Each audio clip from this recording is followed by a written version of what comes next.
ముందుగా ప్రతి కుటుంబంలో కూడా పడిపోవడం, వెనుదిరిగి వెళ్ళిపోవడం, చాలా దారుణంగా వెనకడుగు వేయడం, కలుగు వచ్చినప్పుడు ఇబ్బందికరంగా ఉండడం అన్నది ప్రతి కుటుంబంలోనే జరుగుతూ ఉంటాయి. క్రైస్తవుల కుటుంబంలో మరీ ఎక్కువ జరుగుతుంటాయి. ఇలా వచ్చినప్పుడు నిలబడే వాళ్ళు చాలా తక్కువ మంది, చాలా ఆ తక్కువ మందిలో నువ్వు ఉండవు. క్యారెక్టర్ ఏంటంటే దాంట్లో మనం ఉందాం. దాంట్లో ఉండేవాళ్ళు గొప్ప భక్తులు ఉంటారు. మనం చిన్న ఇబ్బంది వస్తువులకి మనం వెంటనే పారిపోయి లేనిపోయి అన్ని కొడుకు తెచ్చుకుని మళ్ళీ మేదేసుకుని మళ్ళీ దేవుడి దగ్గరికి వస్తాం కదా. ఈరోజు నేను చెప్పే వాక్యం సాయంత్రం కూడా ఇదే. ఎలా అంటే నువ్వు పడిపోయావు, పారిపోయావు, వెళ్ళిపోయావు, నువ్వు చాలా ఇబ్బందికరంగా లోపల పరిస్థితులు ఎదుర్కొంటున్నావు. బయటకు మాత్రం చాలా గొప్ప క్రైస్తవులు బైబిల్ అచ్చ బాగుంటుంది, బైబిల్ బాగుంటుంది, పాటల పుస్తకం బాగుంటుంది, నువ్వు రాసుకునే స్థుతి రాసుకునే అన్ని బాగుంటాయి. లోపల నీ మనసు మాత్రం భయం బెరుగ్గా ఉంటుంది. ఎప్పుడు ఏం జరిగిపోద్దు, ఎప్పుడేమైపోతుంది అంటే కొంతమంది తిండి కోసం భయపడతారు. బేసికల్ గా కరువులో వచ్చేది ఏంటంటే తిండి లేనితనం, బట్టలు లేనితనం, మన ఇబ్బందులు. అంటే మన మన కుటుంబం మనకి ఎక్కడ దూరం అయిపోతుందో, మనం ఎక్కడ దూరం అయిపోతాం అనే విధానంలో ప్రత్యేకంగా కోరుకుంటూ ఉంటారు మనుషులందరూ కూడా. ఈరోజు మీ అందరికి స్ట్రైట్ గా అడుగుతున్నాం, నేను పడిపోయాను అన్నవాళ్ళు దేవుడికి చెప్తారా? నేను పడిపోయానమ్మా, పడిపోయి భయమేస్తూ ఉంది, అయినా పడుతూ లేస్తున్నాను, దేవుడిని ఆరాధిస్తున్నాను అన్నవాళ్ళు ఎవరైనా ఉంటే దేవుడి నామం స్తోత్రం చెప్తారు. ఉన్నారా? కొంతమంది ఉన్నారు. మిగిలిన వాళ్ళందరూ పడిపోయిన వాళ్ళు కాదు, పడిపోయి లేవలేకపోతున్నారు. దేవుడి స్తోత్రం దగ్గరికి చెప్తారా? పడిపోయి లేవలేని వాళ్ళు అంటే నేను ఇంకా బాబాయ్ నేను ఎలాగే ఉంటాను, నేను మారను, నా లైఫ్ ఇంతే, నేను ఎలాగా ఉంటున్నాను వాళ్ళు కలిసి హల్లెలూయా చెప్తారా? లేదంటే రెండో కేటగిరీ లేదు, మూడో కేటగిరీ రేపు ఏం జరుగుద్దో అని నాకు అనుగుణంగా ఉన్న ప్రతి అవసరతను నేను కట్టుకుని నేను పడిపోతున్నాను అన్నవాళ్ళు ఎవరన్నా? రేపేదో జరుగుద్ది, ఇప్పుడున్న ప్లేస్ కి నేను సెట్ అయిపోవాలి, నేను నా పనులన్నీ నేను చేసుకోవాలి. దేవుడు ఆదివారం దేవుడు, శనివారం దేవుడు, శుక్రవారం దేవుడు, ఉపవాసాలు దేవుడు, మిగిలిన టైంలో దేవుడు నాకు అవసరం లేదు, నా పనులు నాకు ఉంటే చాలు, నా పరిస్థితులు నాకు ఉంటే చాలు అనుకున్నవాడు. అలాంటి చోటు గట్టిగా చెప్తారా? చదువుకోండి అంటే మొదటి కేటగిరీలో ఉన్నారు. కాబట్టి వాక్యం చెప్తుంటే కేటగిరీలు మీరు డివైడ్ చేసుకుంటారు. చెప్తూ వెళ్తూ ఉంటే అది నాకే అన్నది మీకు కేటగిరీ వస్తుంది. ఇప్పుడు కూర్చున్న వాళ్ళు, పడుకున్న వాళ్ళు పక్క పక్క నిలబడండి అంటారు. ఎందుకంటే కూర్చున్న వాళ్ళు, పడుకున్న వాళ్ళు ఫీల్ అయిపోతారని అది వచ్చి వెళ్దాం. అప్పుడు ఒక కర్ర పెట్టి దీంట్లో దూరండి అన్నప్పుడు దూరం వచ్చే వాళ్ళందరినీ గేట్ వైపు చూపించి వెళ్ళిపోండి. ఎవరైతే కర్ర తగిలారో వాళ్ళు అన్నమాట. అర్థమైందని చెప్పి మీకు కూడా అంతే. నేను చెప్తే వింటారా? మీరు అయ్యగా చెప్తే వింటారా? ఎవరు చెప్పినా వినరు. యేసుక్రీస్తు వారి శిష్యులే వెళ్ళలేదు మీరు. కానీ చెప్పేటప్పుడు ఇది నాకే అనుకుంటారు. అదే మనలో దేవుడి వాక్యం సరిదిద్దపడడం. ఆ సరిదిద్దపడే విధానమే దిద్దుబాటు అంటారు. ఆ దిద్దుబాటు కలిగిన కృప దేవుడు మనకి ఇవ్వాలని ఇలాంటి ఉపవాస కూటములు, ఉపవాస ప్రార్థనలు పెడతారు. ఇలాంటి చోట మిమ్మల్ని మీరు దిద్దుకునే శక్తి దేవుడు మీకు ఇచ్చునుగాక. ఇప్పుడు ఒక 4 అధ్యాయాలు కలిగిన ఒక గ్రంథం ఉంది. చెప్పి దాంట్లో వ్యాక్రమాలు చూపించి నేను 4 అధ్యాయాలు అన్నంటే మీరు రూత్ దగ్గరికి వెళ్ళిపోతారు కదా. నేను రూత్ వస్తాను, రూత్ కోసం అయితే చెప్పండి. 4 అధ్యాయాలు రూత్ గ్రంథం అంటే చెప్పేది కూడా రూత్ గ్రంథం అంటే రూత్ కోసం కాదు. అంటే రూతుని అందరూ చూపించి ఉంటారు కదా, నేను వేరే వ్యక్తిని చూపిస్తాను దాని నుంచి. అంటే ఇక్కడ ఏం జరుగుతుందంటే బెత్లెహేము నేను నగరం ఉంటాను. 2 బెత్లెహేము ఉంటాయి. ఒక బెత్లెహేము ఏమో యెహోషువ గ్రంథంలో బెత్లెహేము ఉంటుంది. ఆ బెత్లెహేము బాగా అభివృద్ధి చెందిన గ్రామం. ఇంకో బెత్లెహేము ఎక్కడ ఉంటుంది? యేసు తీసుకెళ్ళి పుట్టిన బెత్లెహేము, అది ఎఫ్రాతా అంటారు. అది ఎక్కడ ఉంది? బెత్లెహేము రొట్టెల ఇల్లు. ఆ బెత్లెహేములో యేసుక్రీస్తు పుట్టాడని విడవబడింది, బాగా వెలివేయబడింది. ఇబ్బంది కలిగిన ప్రాంతంలో యేసుక్రీస్తు పుట్టాడు. అక్కడ ఒక జంట ఉంది. ఆ జంట చాలా గొప్ప జంట. ఆ జంట పేరు మీకు అని తెలుసా? ఒక జంట ఉంది. జంట పేరు తలచుంటే ఒక జంట ఉంది. ఆ జంట చాలా ఆశీర్వాదకరంగా ఉన్న జంట. ఎప్పుడు కూడా దేవుడు ఓటు చేస్తూ ఉంటాడు. అందరికి ఏం చేస్తున్నాడంటే ఒక ప్రదేశం ఇచ్చి ఆ ప్రదేశంలో నివసించమని అక్కడ మీకు పరీక్షలు పెడుతుంటాడు. అబ్రహాం కాలం నుంచి అనన్య సప్పర్ వరకు కూడా అవన్నీ కూడా జరిగినవే. ఎలాగా ఓ ప్రదేశానికి వెళ్ళమంటాడు. అక్కడ నిన్ను పరీక్షించడానికి చాలా ఇబ్బందికరమైన పరిస్థితిని కలగజేస్తాడు. అప్పుడు నువ్వు నిలబడాలి. నిలబడకుండా పారిపోతే నువ్వు ఎప్పటికీ వర్దిల్లేవాడు కానీ వర్దిల్లేదాన్ని కానీ కాదు. అబ్రహాం అంతే, నేను ప్లేస్ చూపిస్తున్నాను, అక్కడికి వెళ్ళవా అక్కడ బాగుంటది అంటే అక్కడికి ఈయన వెళ్ళడంతోనే కలుగు వచ్చింది. కలుగు వచ్చిందని చెప్పి తట్టా పుట్టా సర్దుకుని మళ్ళా వేరే చోటకి వెళ్ళిపోయాడు, అబద్ధం ఆడాడు, ఇబ్బంది పడ్డాడు. మళ్ళా దేవుడు ఏర్పరిచిన దాని దగ్గరికి వస్తాడు. అంటే దేవుడు మనకి స్ట్రైట్ గా కొన్ని మాటలు చెప్తాడండి. చెప్పినప్పుడు మనం ఖచ్చితంగా వినాలి.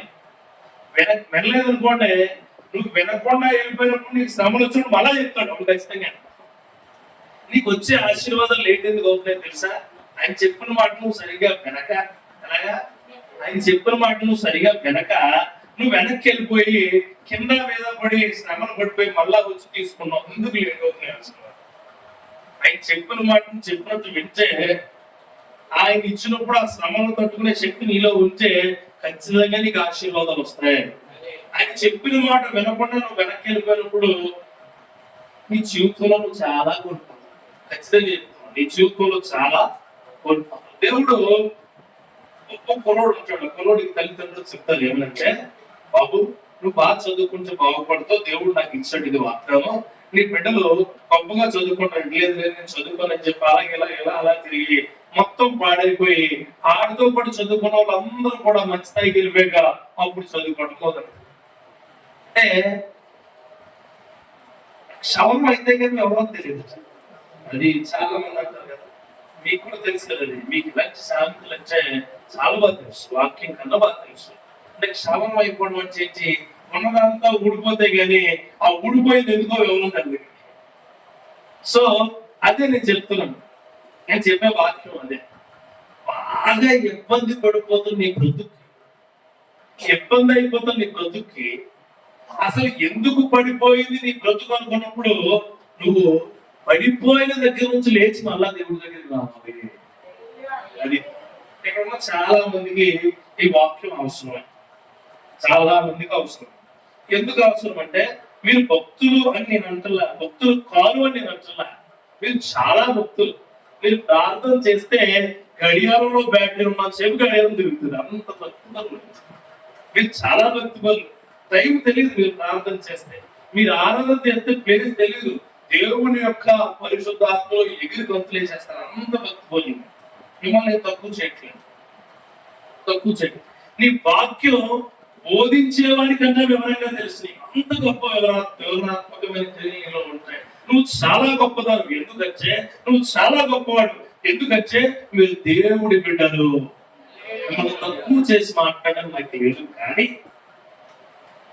మిమ్మల్ని మీరే తక్కువ చేసుకుంటారు. ఎలాగా? ఆయన భక్తిని వదిలి వెళ్ళిపోవడం వల్ల. యేసుక్రీస్తు వారి శిష్యులు ఎక్కడా ఆయన తక్కువ చేయలేదు, వారికి వారే తక్కువ చేసుకున్నారు. నువ్వు యేసుక్రీస్తుతో తిరిగావు కదంటే, లేదు లేదు నేను కాదు ఆడు వేరేవాడు అన్నాడు. నువ్వు యేసుక్రీస్తు వారితో ఉన్నావు అంటే, అబ్బాయి లేదు లేదు నేను దూరంగా ఉన్నాను అన్నాడు. నువ్వు నన్ను పట్టిస్తున్నావు కదా అంటే, లేదు లేదు నేను పట్టిస్తున్నాడు అని చెప్పి ఆ నోటుతో వచ్చిన మాట ఒకటి చేతితో చేసిన పని ఒకటి, చేతితో చేసి నోటుతో మాట చెప్పి కపటపు ముద్దు పెట్టి ఎవరు వేశారు? దేవుడు ఎప్పుడు మోసగించేవాడు కాదు. మనమే మోసగించబడే యొక్క విత్తనము. ఎవరో విత్తనము. ఇది ఖచ్చితంగా ఒప్పుకోవాలా. ఇలా ఒప్పుకున్నప్పుడే నీ యొక్క ఉపవాస ప్రార్థనకు ఒక విలువైన అర్థం ఉంటుంది. ఆ అర్థం ఏంటో నేను మీకు చెప్దామని ఆశపడుచున్నాను. ఇద్దరు వ్యక్తులు ఉన్నారు, ఎలిమెలెకు, నయోమి. ఎలీమెలకు అంటే దేవుడి యొక్క దగ్గర వ్యక్తి అని. నయోమి అంటే దేవునికి ప్రియమైన వ్యక్తి. చూడండి, ఆ కాలంలో దేవుడు మనుషులకి మంచి పేర్లు పెట్టుకునేవాడు, దానికి ఒక అర్థం ఉండేది. ఇప్పుడు ఈ కాలంలో ఎవడ ట్రెండింగ్ లో ఉంటే ఆ పేరుకి ఒక అర్థం అంతే. దరిద్రమైన పేరైనా సరే నీకు పెట్టారు, ఒక్కరికి పంచుకొని పేర్లు ఉంటాయి కొన్ని, అవి మనుషులకి పెట్టేస్తాను. ఇంట్లో మీ మనవాళ్ళకి కూడా పాస్టర్ గారి దగ్గరికి వచ్చి ఓ పేరు పెట్టండి అని అడిగితే పాస్టర్ గారు అంటారు, ఈయన పేరు పేరునో, ఈయన పేరు ఇంకో పేరునో పెడితే పాపం ఆ పేరు మీకు నచ్చదు, మీరు అనుకున్న పేరే మీరు పెడతారు. పాస్టర్ గారి దగ్గర వచ్చిన పేరు ఆయన అనుకున్న పేరు కాదు, దేవుడు పెట్టమన్న పేరు. గుర్తుంచుకోవాలి, పాస్టర్ గారు నీ పెళ్లికి ఒక చేర్చి పెట్టినా, లేకపోతే నీ ఇంటికి ఒక మూల రాయడానికి ఒక చేర్చి పెట్టినా, లేకపోతే నీ బిడ్డకు ఒక పేరు పెట్టినా, అది దేవుడు ఏర్పరిచిన నామం మాత్రమే. క్లియర్ క్లారిటీ ఇస్తున్నాను దీంట్లో. చాలా మంది మీ మనవరాళ్ళకి మీ పేర్లు గా మీద వస్తే కాలం చెన్నై పేరు ఎత్తుతూ ఉంటారు. కాలం కా మీద వస్తే కాలం, అసలు దాని మీద పేరు వస్తుందని ఏ దరిద్రుడు చెప్పాడో తెలుసు. మళ్ళా పాస్టర్ గారి దగ్గరకు వచ్చి అడుగుతుంది ఏమంటే, మా పిల్లవాడికి ఎస్ మీదే పేరు కావాలండి. సంశోధన ఎట్లా అనుకోండి, నీకు పట్టిపోతుంది. నీకేమని పెట్టాలి పేరు? అయితే దావీదు పెట్టాలా, అయితే అబ్రహాం పెట్టాలా, లేకపోతే ఇంకోటి పెట్టాలా? ఇలాగే ఒక ఆవిడ అలా మనవాళ్ళకి పేరు పెట్టమంటే తెలియదా అని వచ్చింది. పెట్టేసుకుంది పాస్టర్ గారు. నేను వెళ్తే అంటుంది, అయ్యో పాస్టర్ గారి పేరు మీకు పర్సనల్ గా మాట ఏంటంటే పాస్టర్ గారి పేరు పెట్టమన్నానండి, తెలియలా ఇచ్చానండి. నేను మనవాళ్ళు అలాగే అయిపోవాలా? నీ ఉద్దేశం ఏంటి? పేరును బట్టి నీ క్రియలు మారిపోతాయనా? మరి అటువంటిప్పుడు పాస్టర్ గారి దగ్గర కానీ పాస్టర్ గారి దగ్గర కానీ నీ యొక్క సమస్యని తీసుకురాకూడదు. నీ సమస్య తీసుకొస్తే వాళ్ళు చెప్పిన క్రియ నువ్వు ఖచ్చితంగా పాటించాలి. అలా పాటించే సంఘముగా మీరు ఉండాలి. ఇక్కడ ఎలీమెలకు నయోమి ఇద్దరు, ఆ ఇద్దరు ఏమైందంటే వాళ్ళిద్దరు ఒక ప్రాంతంలో బ్రతికేవారు. ఆ ప్రాంతం పేరు బెత్లెహేం. దేవుడు ఆశీర్వదించిన ప్రాంతం, దేవుడు గొప్పగా చూడబడుతున్న ప్రాంతం. ఎఫ్రాతా అనే నగరం, ఎఫ్రాతా అనే వంశంలో ఆ ప్రాంతంలో బ్రతుకుతున్న ఈ ప్రజలు చాలా గొప్పగా బ్రతికేవారు. ఆ సమయంలో దేవుడు ఆ ప్రాంతానికి ఏమిచ్చాడు? కరువు ఇచ్చాడు. మీ అందరికి తెలిసిందే, కానీ తెలిసిన వాక్యమే కదా అని లైట్ గా మాట్లాడారు. బైబిల్లోంచి నీకు వచ్చిన వాటిని సరిగా వినవో అర్థం చేసుకోవు కాబట్టే సేవకులు వచ్చి మాట్లాడతారు. ఇప్పుడు టెక్స్ట్ బుక్స్ అన్ని పిల్లలకి ఇచ్చేసి ఇంట్లో కూర్చోబెట్టి ఫీజులు దండగానే ఆ బుక్స్ చదువుకోవాలని చెప్పి చిత్తకోట్లే చదువుకుంటాడు. ఎందుకు పంపిస్తున్నారు స్కూల్కి? టీచర్ చెప్పింది అర్థం కావాలా, అర్థమైన దాన్ని చెప్పిన ఆడు బ్రతుకు మార్చుకోవాలి. అలాగే సంఘంలో సేవకుని కూడా దేవుడు నిలబెట్టి అట్లా మాట్లాడిస్తూ ఉంటాడు. ఈ నయోమి ఎలీమెలకు ఎంతో గొప్పగా బ్రతుకుతున్న బ్రతుకు నుంచి ఆ బ్రతుకు వదిలి కరువు వస్తుందని చెప్పి వెళ్ళిపోయారు. లేకపోతే మీ బాధలో వాళ్ళ కుటుంబాన్ని కాపాడుకోవడానికి వేరే ఊరికి వెళ్ళిపోయారు. వలస వెళ్ళిపోయారు. నువ్వు కూడా అంతే. అంటే నిన్ను నేను మరి తప్పుగా మాట్లాడుకోవాలి. అసలే ఉపవాసం ఉన్నారు మీరు, అసలే ఉపవాసం అంటే నేను ఉపవాసంలో ఉన్నాను అంటే లోపలికి 4 జాయింట్లు వెళ్తే నేను ఉపవాసంలో అంటారా? లేకపోతే నేను ఉపవాసంలో నెమ్మదిగా మాట్లాడు. ఉపవాసం అంటే నెమ్మదిగా మాట్లాడాలి. ఏమో స్లోగా వస్తున్నావు, ఉపవాసం కదా. ఇది నువ్వు పాపి అంటే పాపంతే. మళ్ళీ దాంట్లో ఏమి వేరే అనుమానం ఏమి లేదు. నువ్వు ఉపవాసం ఉంటున్నావు అంటే ఉపవాసం ఉంటున్నావు. అది నీ ముఖంలోనో, నీ మాటలోనో, నీ నడకలోనో, నీ క్రియల్లోనో తెలియకూడదు. నువ్వు ఉపవాసం ఉన్నావు అని దేవుడికి తెలియాలా, నీకు తెలియాలా? అంతే. అందరికీ తెలియవసరం లేదు. మొక్కలు చాలా మంది ఇలా వాటిపై కూర్చున్నారు. టైం అనుకోండి, సాయంత్రం కూడా ఉంది కదా మనకి. ఇది స్ట్రెంత్ తెచ్చుకోవాలి. చూడండి, ఒక మనిషి పదే పదే దానికోసం ఆలోచిస్తే నీరసం అయిపోతాడు. ఉపవాసం ఉండాలని మైండ్ లో పెట్టుకుంటే ఇంకా ఎక్కువ ఆకలేసేది, వదిలేయలేదు. ఇప్పుడు ఎలిమెలకు ఈ నయోమి ఇద్దరు కూడా కరువు వచ్చిందని పారిపోతారు. మోయాబు దేశానికి వెళ్తారంటే బెత్లెహేమేమో దేవుడి యొక్క శిరస్సు అయి ఉంటే, ఈ మోయాబు దేశమేమో దేవుడి యొక్క పాదాల దగ్గర కాళ్ళు కడుక్కునేది లా ఉంటదంటే డ్రైనేజ్ లాంటి దేశానికి పోయారు. ఎక్కడి నుంచి? దీవించబడే దేశం నుంచి శపించబడే దేశానికి వలస వెళ్ళిపోయారు. మీరు అంతే, దీవెనకరమైన జీవితం నుంచి శపితమైన జీవితానికి పోయారు. మీకు తెలుసు, దేవుడితో ఉన్నప్పుడు, దేవుడితో నడుస్తున్నప్పుడు మీ జీవితం స్పష్టంగా ఉంటుంది, సమృద్ధిగా ఉంటుంది. దేవుడి నుంచి విడుదల, దేవుడి నుంచి విడిపోయి మీరు దూరం జరిగి వెళ్ళిపోతే నీ జీవితం ఖచ్చితంగా కష్టాలు, ఇబ్బందుల మధ్య నడుస్తుంది. ఇంకా నీ కష్టాలు తీరని విధంగా ఉన్నాయంటే నువ్వు మోయాబు దేశంలోనే ఇంకా బ్రతుకుతూ ఉన్నావు. నిన్ను నువ్వు ప్రశ్నేసుకుని సేవకుడు దగ్గర నుంచి వచ్చే జవాబు తీసుకుంటే నువ్వు బాగుపడతావు. అర్థమైందని చెప్పి నీకు నువ్వు ప్రశ్నేసుకుని నీకు నువ్వు జవాబు రాసుకుంటే మార్కులు రావు, 0 వస్తుంది. నిన్ను నువ్వు ప్రశ్నేసుకుని బైబుల్ నుంచి కానీ, దేవుడి నుంచి కానీ, సేవకుడి నుంచి కానీ ఆ జవాబు నువ్వు తీసుకుంటే నీ జీవితం ఎప్పుడూ ప్రశ్నగా మిగిలిపోదు, అందరికీ సమాధానంగానే ఉంటావు. ఆ క్రియలు చెప్పడానికి నేను వచ్చాను. దేవుడు ఇక్కడ ఈ గ్రంథం అంటే మొత్తం అధ్యాయంలో కొన్ని వచనాలే మాట్లాడతాను, చాలా కొన్ని వచనాలు మాత్రమే. ఈ నయోమి, ఈ ఎలీమెలెకు దేవుడికి దగ్గరైన వాళ్ళు పేరును బట్టి, వాళ్ళ క్రియలను బట్టి కూడా దేవుడికి దగ్గరైన వాళ్ళే. చూడండి, స్వతహాగా మనిషి తనలోంచి ఏది కూడా తప్పు చేయాలని అనుకోవడం, బయట ప్రపంచం నుంచి వచ్చిన దాన్ని బట్టే తప్పు చేస్తాడు. చూడండి, వ్యభిచరించేవాడు వ్యభిచారం చేయాలని లోపల అనుకోడు, బయట ఉన్న పరిస్థితిని చూసి ఏం చేస్తాడో అది ఆ వ్యభిచారం అలవాటు అయ్యింది. దొంగ బయట ఉన్న పరిస్థితుల నుంచే దొంగతనం చేస్తాడు, ఆ దొంగతనం అతనికి అలవాటైంది. పడిపోయేవాడు, కోల్పోయేవాడు బయట ఉన్న పరిస్థితులను బట్టే పడిపోతాడు, కోల్పోతాడు. వాడు లోపల నుంచి చేయాలనేవి మన దేవుడు ఏర్పరిచినప్పుడు ఆదాము అవ్వ తప్పు చేయాలని ఏమి ఏర్పరచలేదు, ఆయన వర్ధిల్లాలని ఏర్పరిచాడు. ఆయన మీరు ఆ వనములోకి వెళ్ళి వర్ధిల్లండి అయ్యా అని చెప్తే బయట నుంచి వచ్చిన వ్యక్తి ద్వారా మాత్రమే వాళ్ళు తప్పు చేశారు, పాపం చేశారు.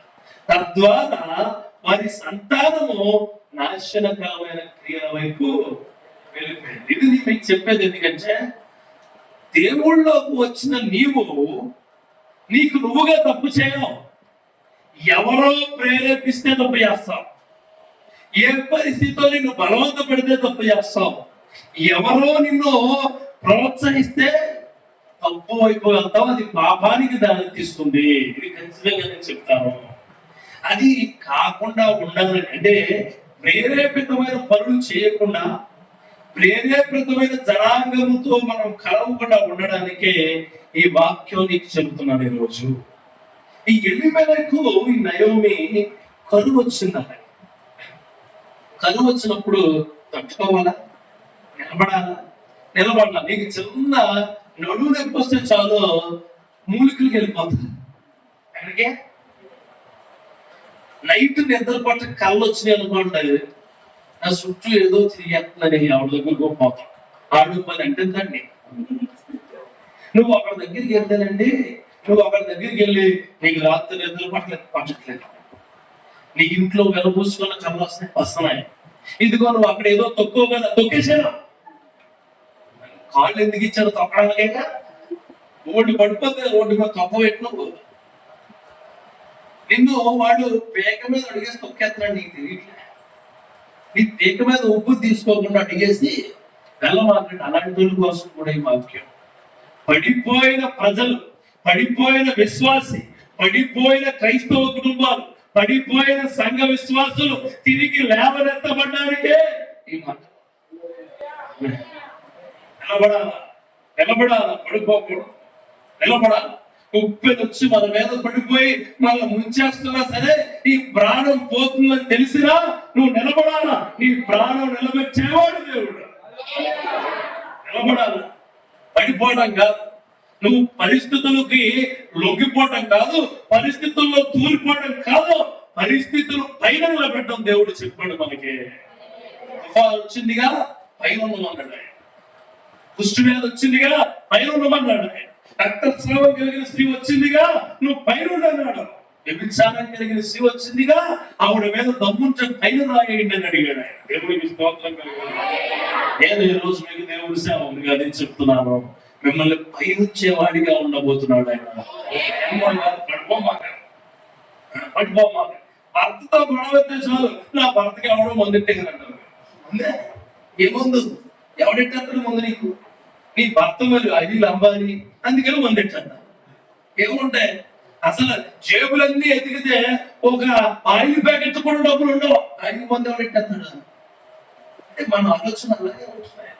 ఒక ఆవిడ అంటుంది, ఒక ఆవిడ వచ్చి అంటుంది, అయ్యా మా భర్తకు ముందు వయసు అంత 50 ఏళ్ళు, ఎవరెట్టేస్తారు ముందు? ఎందుకు ఎట్టేస్తారు? అమ్మా ఏం చేస్తారంటే రోజు కూలి చేసిపోతారు, కూలి అంతా పచ్చేయాలి, ఎక్కడో ఇవ్వట్లేదు, మనసు పెంచుతున్నాడు. నిజమైన మందు మీ ఓడు ఎట్టుకున్నాడు, ఎవరో పెట్టలా. మీ పిల్లలు సరిగ్గా మాట్లాడకపోతే ఆడపిల్ల మగపిల్లలు తల్లిదండ్రులు నా పిల్లకి ఎవడో ఏదో చేయించండి, ఏమి చేయించడం. నువ్వు సరిగ్గా నడిపించగల పాడైపోయావు. ఈ నయోమి, ఈ ఎలిమెలెకు వాళ్ళ నడత తెలుసు, వాళ్ళ నడక తెలుసు, వాళ్ళ దేవుడు తెలుసు, వాళ్ళ క్రియలు తెలుసు, వాళ్ళ ఆలోచనలు తెలుసు, వాళ్ళ పరిస్థితి తెలుసు. అయినా బయట ఉన్న పరిస్థితులను బట్టి కరువు వచ్చిన ప్రాంతం నుంచి పుష్కలంగా సమృద్ధిగా ఉన్న శపించబడిన ప్రాంతానికి పారిపోయారు. ఇలా పారిపోయిన తర్వాత అక్కడికి వెళ్ళాక వాళ్ళకి 2 కొడుకులు పుట్టారు, మహులు. వాళ్ళిద్దరు పేర్లు కూడా ప్రవచనాత్మకంగా ఇచ్చిన పేర్లే. ఒకడు చొబ్బోడు, ఇంకొకడేమో అర్థాంతరంగా వాళ్ళ క్రియను ముగించేవాడు. ఇద్దరు కూడా మంచి ప్రవచనాత్మకమైన పేర్లే. ఇద్దరు కూడా నిలబడేవారు కారు. చూడండి, దేవుడు మీరు వర్తిల్లండి అయ్యా బాబు, వర్తిల్లే కరంగా ఉండండి అయ్యా బాబు అంటే వెళ్ళిపోయి ఆ శాపం ఎవరికి కొనిచ్చారు? పెట్టాలి. ఈ రోజు నువ్వు కొనుక్కొచ్చే శాపం ఎవరిదై ఉంటది, అది గుర్తుపెట్టుకోండి. నువ్వేదో ఈ రోజు నీ బెడ్షీట్ మడతెట్టేసుకుని, దప్పుడు మడతెట్టేసుకుని జీవితం అయిపోయింది, కిందేమో చిన్న ప్యాకెట్లు ఇట్టేసుకుని, ఆ బుట్లు ఇట్టేసుకుని, లేకపోతే ఇంకోటి ఏదేదో నీ పిల్లలు కట్టేసి ఉంటావేమో, అది శాపమే. అని బిడ్డలకి అది శాపమే, అది శాపమే. నీ బిడ్డకు సంఘం అలవాటు చేయాలా, సేవలో క్రియలు అలవాటు చేయాలా, విశ్వాసం అలవాటు చేయాలా, విశ్వాసపు పాత్రుడుగా ఉండడం ఎలాగో నీ బిడ్డలకు చెప్పాలి, అలవాటు చేయాలి. చెయ్యిక ఆ మొగలోళ్ళు కిల్లోను అనే బిడ్డలు పుచ్చి వాళ్ళు పెళ్లిడికి వచ్చే టైంకి ఎలిమెలకు చచ్చిపోయిన 10 సంవత్సరాలు ఇంకా అక్కడే బ్రతికారు. ఎక్కడ మోయం తీసుకుని బ్రతికారు. బ్రతికిన వాళ్ళు తిన్నగా ఉన్నారా? ఏమయ్యారు? ఈ బ్రతికిన వాళ్ళు కాకుండా దేవుడు ఏర్పరిచిన జనాంగము, దేవుడు ఏర్పరిచిన జనాంగంతో పెళ్లి చేయాలా? అర్థమైందా? ఆ అమ్మాయి నచ్చిందండి, ఈ అబ్బాయి నచ్చాడండి, ఎట్రాక్ట్ అయిపోయారండి. ఎక్కడ నాకు తెలిసిన ఒక ఫ్యామిలీ ఉందండి, ఆ పిల్ల మంచి ఉద్యోగం, ఈడేమో అయ్యి కుటుంబం. ఈ పిల్లగాడు ఎలాగో అట్రాక్ట్ అయ్యాడు. ఆడ అసలు దేవుడు అంటే పడవు, దేవుడు కార్యాలు అంటే పడవు. ఈ పిల్ల మీద అట్రాక్షన్ తో చర్చికి రావడం మొదలెచ్చాడు, బైబిల్ పట్టుకోవడం మొదలెచ్చాడు, స్తుతులు చెప్తున్నాడు, ప్రార్థన చేస్తున్నాడు, డబ్బులు కొడుతున్నాడు, డ్రమ్ములు కొడుతున్నాడు, పాస్టర్ గారితో ఉంటున్నాడు. ఒక టైంలో ఈ పిల్లకి వేరే వాడితో పెళ్లి ఫిక్స్ అయ్యింది. ఒక్కసారిగా విజృంభించాడు. కత్తి పట్టుకొచ్చాడు. అమలాపురం ప్రాంతంలో కత్తి పట్టుకొచ్చాడు, పెద్ద పెద్ద రాడ్డు పట్టుకొచ్చాడు, విషం పట్టుకొచ్చాడు. సంపేద్దాం అనుకునే లోపల పట్టుకుని అందరూ అన్నారు. బయటకు వచ్చి అంటాడు, నా జీవితాన్ని నాశనం చేసిందండి ఇది. 50 చర్చిగా తీసుకొచ్చేదిరండి అది. నేను దీని వల్లే చర్చి ఎందుకండి, దేవుడు ఎవడో తెలుగు, దేవుడు నాకు డబ్బులు కొట్టాను, ప్రార్థన చేశాను, వాక్యం చదవాలి, నాకు ఎవడో తెల్లో. నేను 4-5 సార్లు మానేసుకున్నానంటే నువ్వు ఎవరి కోసం మారు? మనుషుల కోసం, వ్యక్తుల కోసం, వ్యక్తిత్వాల కోసం, వ్యక్తిత్వ విధానాల కోసం మారే మార్పే కాదు. దేవుడి కోసం మారాలి, దేవుడి కోసం మారాలా, దేవుడి క్రియల కోసం మారాలా. ఈడు జోడు బాగుందంటే ఈడు జోడు నువ్వు బాగుందనుకోకూడదు, దేవుడు బాగుందనుకోవాలి. మనుషులు ఇద్దరు నువ్వు బాగుందనుకోకూడదు. నేను చిలక గోరింకట్ట రెండు ఎప్పుడూ కలవు, నువ్వు కలిపేస్తావు. చిలకట్ట గోరింకట్ట రెండు కొట్టు చచ్చిపోతాయి. చూడండి, చిలకట్ట దొడ్డపడ్డ ముక్కట్ట, గోరింకట్ట సన్నగా ఎగురుతుందట. ఇలా ఇద్దరునే ఎవరో పాట రాసేది. ఆ గోదావరి గొచ్చు మీద 2 ఉన్నాయట, 2 మనసు ఉందట. మనసంతా బయటకు పోయిందట. ఎవరు బయటకు పోతారు? ఎవడో రాసి నువ్వు చదువుకుంటు. ఆ మగులోను కిల్లోను అనే వాళ్ళు ఈ మోయాబు దేశంలో ఉన్న ఇద్దరు ఆడపిల్లలను చూసి, యవ్వన కాలంలో ఉన్న పిల్లలను చూసి, శపించబడుతున్న వంశాన్ని చూసి ఏం చేసింది? కూడా అసలు పారిపోవడమే తప్పంచే పెళ్లి చేయడం ఏంటండి? పెళ్లి చేయకూడదు. నువ్వు కూడా మా బిడ్డలకి కట్నం తక్కువ అని, కట్నం వద్దన్నారని, అయ్యి బాబోయ్ మా కుటుంబాన్ని మా అల్లుడు బంగారంలో ఎవరు చూసుకోవడం. ఏమో అల్లుడు నేను చూసుకోవాలి, బంగారం ఏముండదు. అది నువ్వు ఎవరిస్తే బంగారం, లేకపోతే ఒకడా చుట్టూ తిరుగుతున్నావు. అర్థమైందా? నువ్వు నీ అంత గొప్ప కన్య నాకు దొరకలేదు అంటాడు పెళ్లి కాకముందు. పెళ్లి అయిపోయిందంతా అసలు ఇంట్లో ఏ కన్యని వచ్చలేదు. అయ్యా దేవుడికి విరుద్ధమైన పనులు ఏమీ చేయమాకండి. పెళ్లికి సిద్ధమైన మీ బిడ్డలకు చెప్పమని ఖచ్చితంగా చెప్తాను. ఉపాసకాలను గుర్తుపెట్టుకోండి. అదైనా సన్నిధులు పెట్టండి, అయ్యగారికి చెప్పండి, ప్రార్థన చేసుకోండి, ప్రార్థనలో బలపడండి. దేవుడు చిత్తం అయితే నడిపిస్తూ ఉంటాడు దేవుడు. నీ చిత్తం అనుకుని అవ్వమాట, నీ చిత్తం. నాకు రాత్రి ప్రేరణ వచ్చిందండి, మీ అమ్మాయికి మా అబ్బాయికి ముడెట్టింది బాగుంటుంది, నువ్వు బాగా ఎత్తుకుంటావు కూడా ఎట్లేదు, అది ఎట్లా బిగిసిపోయింది. ఆడేం చేస్తారు, బెక్కేస్తారు కూడా. ఏదో చాలా జరుగుతున్నాయి.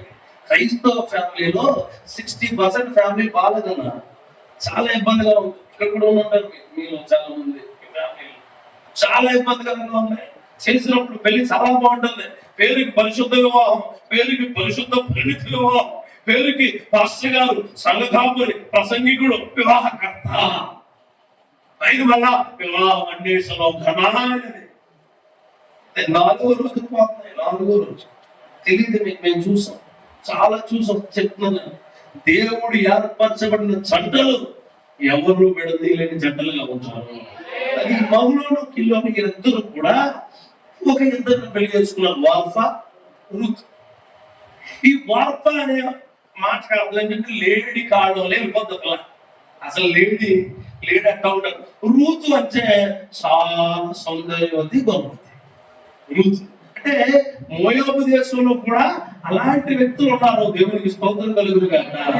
ఈ ఇద్దరు కూడా పెళ్ళైన తర్వాత వెంటనే మళ్ళా వాళ్ళిద్దరు కూడా ప్రవచనాత్మకంగా ఎవరిద్దరు పెళ్లిమెట్లు ఇద్దరు చచ్చిపోయారు. అక్కడ ముగ్గురు గౌరవం ఉన్నారు. ఎవరెవరు? నయోమి సీనియర్ ఉన్నారు, తర్వాత ఎవరు? రుతు. ఈ ముగ్గురు క్యారెక్టర్. అంటే మనం ఎన్ని క్యారెక్టర్లు చూసాం? ఎలిమెలెకు, నయోమి, మహలోను, కిల్యోను, తర్వాత రుతు, ముగ్గురు మిగిలారు. ఎంతమందిని చూసాం మనం? 6 చూసాం. ఎంతమంది మిగిలారు? ఈ ముగ్గురులో ఇద్దరు నాకు అవసరం లేదా? ఇద్దరు పట్టించుకున్నారు. వార్ఫా కోసం వచ్చినప్పుడు వార్ఫా కోసం చెప్తారు. రూతు కూడా అవసరం లేదు నాకు. ఎందుకు రూతు అవసరం లేదు? మాట్లాడేవాడు మనకెందుకో. దేవునికి స్తోత్రం కలిగింది.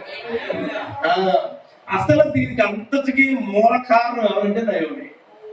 నయోమి ఏం చేసిందంటే, అమ్మ ఇక్కడే ఉన్నాం అయ్యా అంటే ప్రతి భర్త భార్య మాట ఖచ్చితంగా వెళ్తాడు. మీరు నమ్మకపోయిన ప్రతి భర్త, నేను అన్నా ఇంకొకరు ఎవరైనా సరే, రేపు పొద్దున మా తమ్ముడు కూడా ఇంకా పిల్లలు కానీ ప్రతి ఒక్కటి దేవుడు ఇచ్చిన గొప్ప ఏర్పడ్డది.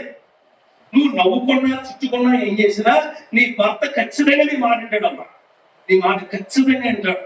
ఎలా చెప్పాలా అలా చెప్తే అంటాడు. అలా ఆడవారికి ఎప్పుడు ఏం చేయాలో అలా చేయమని దేవుడు చెప్పడానికి ఎస్తేర్కి గొప్ప శక్తివంతమైన క్రియ చెప్పాడు దేవుడు. అలా ఎస్తేరు కాకుండా ఇంకెక్కడ ఎవడైనా ఎల్లుండి చంపేది రాజు. రూతు కాకుండా ఇంకొక ఎవరైనా పరగెళ్ళుంటే స్మాష్ లైఫ్ కథం పట్టుకు లైఫ్. అంటే దేవుడు చాలా పెద్ద పెద్ద పనులన్నీ అబ్బాయిని చెప్పి చాలా విప్లవాత్మకమైన పనులన్నీ అమ్మాయిని చెప్పాడు బైబిల్లో. దేవునికి స్తోత్రం కలుగుతుంది. హల్లెలూయా. ఈ ఎలిమెలకు ఆ మాట చెప్పలే. కరువు వచ్చిందండి అంటే వెళ్ళిపోదామా అన్నాడు. వెళ్ళిపోదాం. బట్టలు సర్దుకున్నారు, బ్యాంకులో పెట్టేసుకున్నారు. పిక్నిక్ వెళ్ళావా? వెళ్ళిపోదాం. ఓల్డ్ అప్పుడు ఉంటాయి వెళ్ళగలి. ఓల్డ్ ఇది కూడా ఎక్కడో చోట్ల లోన్ తెచ్చి వెళ్ళిపోతాం. షాపింగ్ వెళ్ళావా? వెళ్ళిపోదాం. వెనకాల ఏమున్నాయి? ఏటీఎం కార్డులో డబ్బులు ఉండవు, కానీ క్రెడిట్ కార్డులో శాలరీ డబ్బులు ఉంటాయి. ఆ తర్వాత నీ దగ్గర చూసేస్తూ ఉంటాడు. ఆయన అయిపోయారు శరణంలో. ఇలాగైపోయారు. ఈఎంఐ అని వచ్చింది, ఎవ్రీ మంత్ ఇన్స్టాల్మెంట్. ఈఎంఐ అని వచ్చిన తర్వాత వాళ్ళ బ్రతుకు కూడా ఈఎంఐ అయిపోయింది. Every month installing.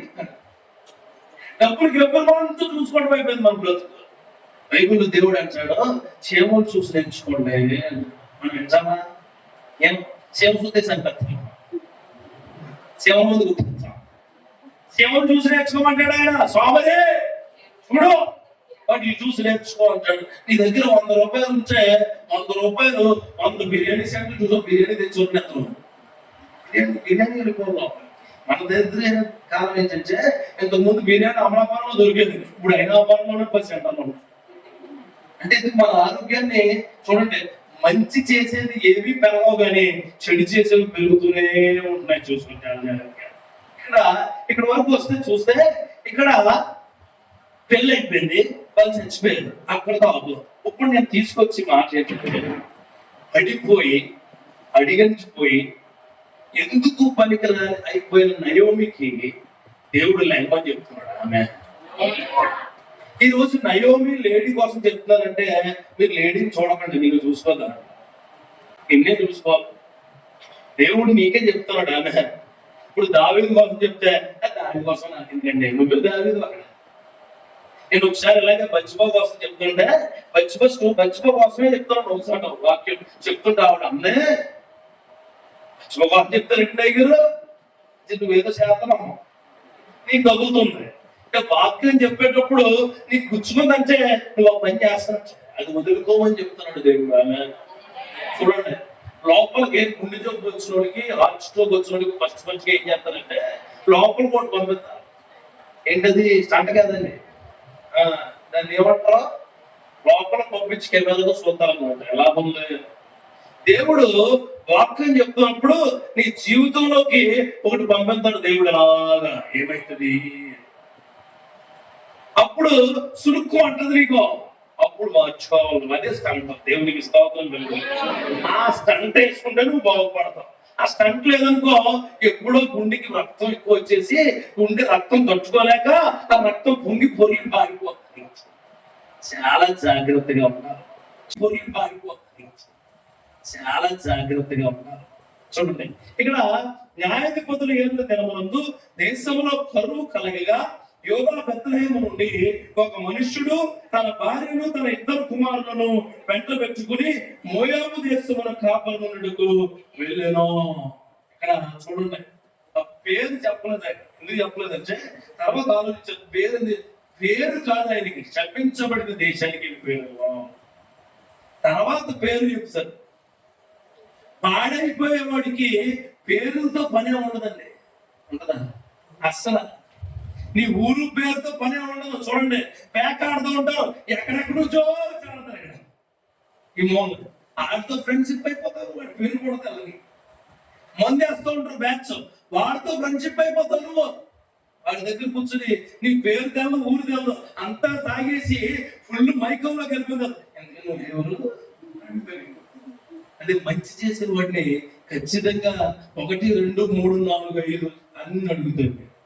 మనం అలాంటి ప్రపంచంలోనే ఉన్నాం. ఇక్కడ అంటాడు, బెత్లెహేము నుండి ఒక మనుషుడు తన భార్యను తన 2 కుమారులను వెంటబెట్టుకుని మోయాబు దేశానికి కాపురముండడానికి వెళ్ళాను.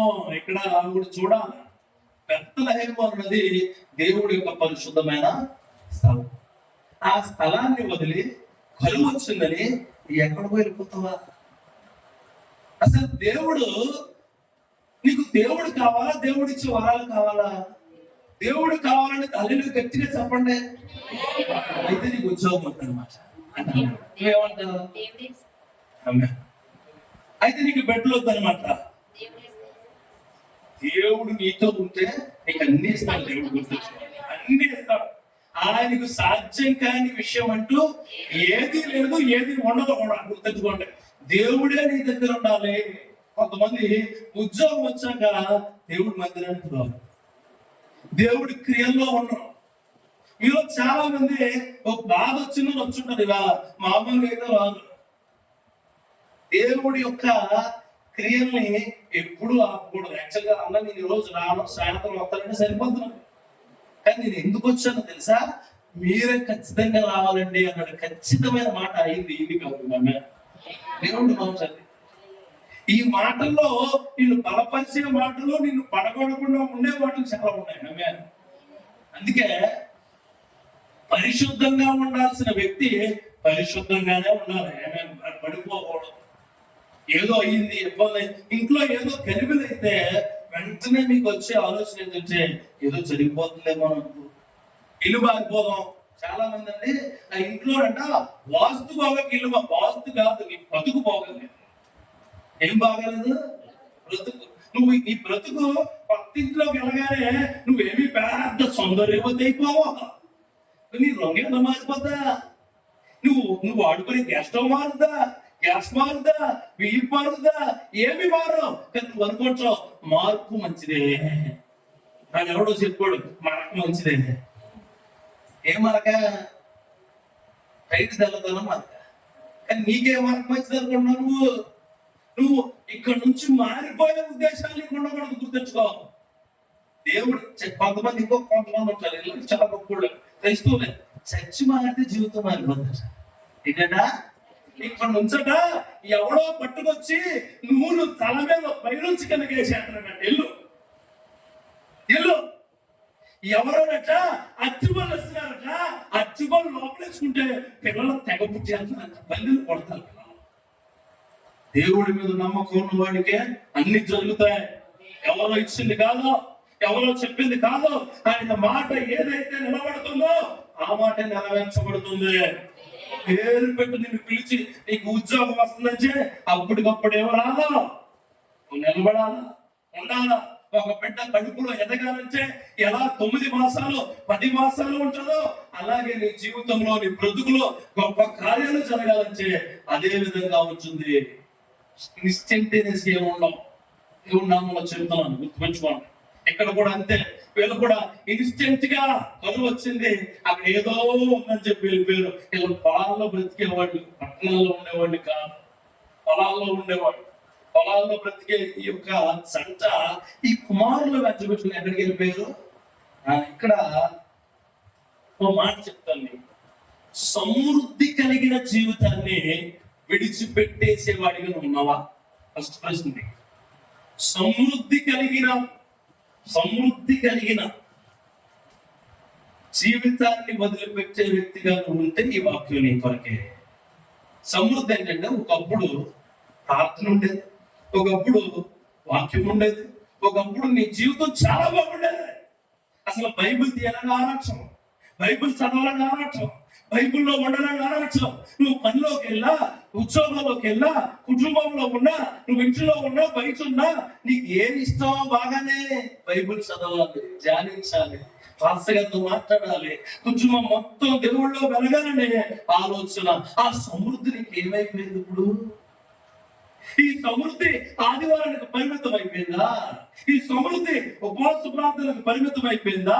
ఈ సమృద్ధి నీ కుటుంబంలో ఏమైపోయింది? నీ బిడ్డలు నువ్వు చేస్తున్న తప్పు వల్ల వాళ్ళు శాపగ్రస్తులే అవ్వడానికి సిద్ధంగా ఉన్నారు.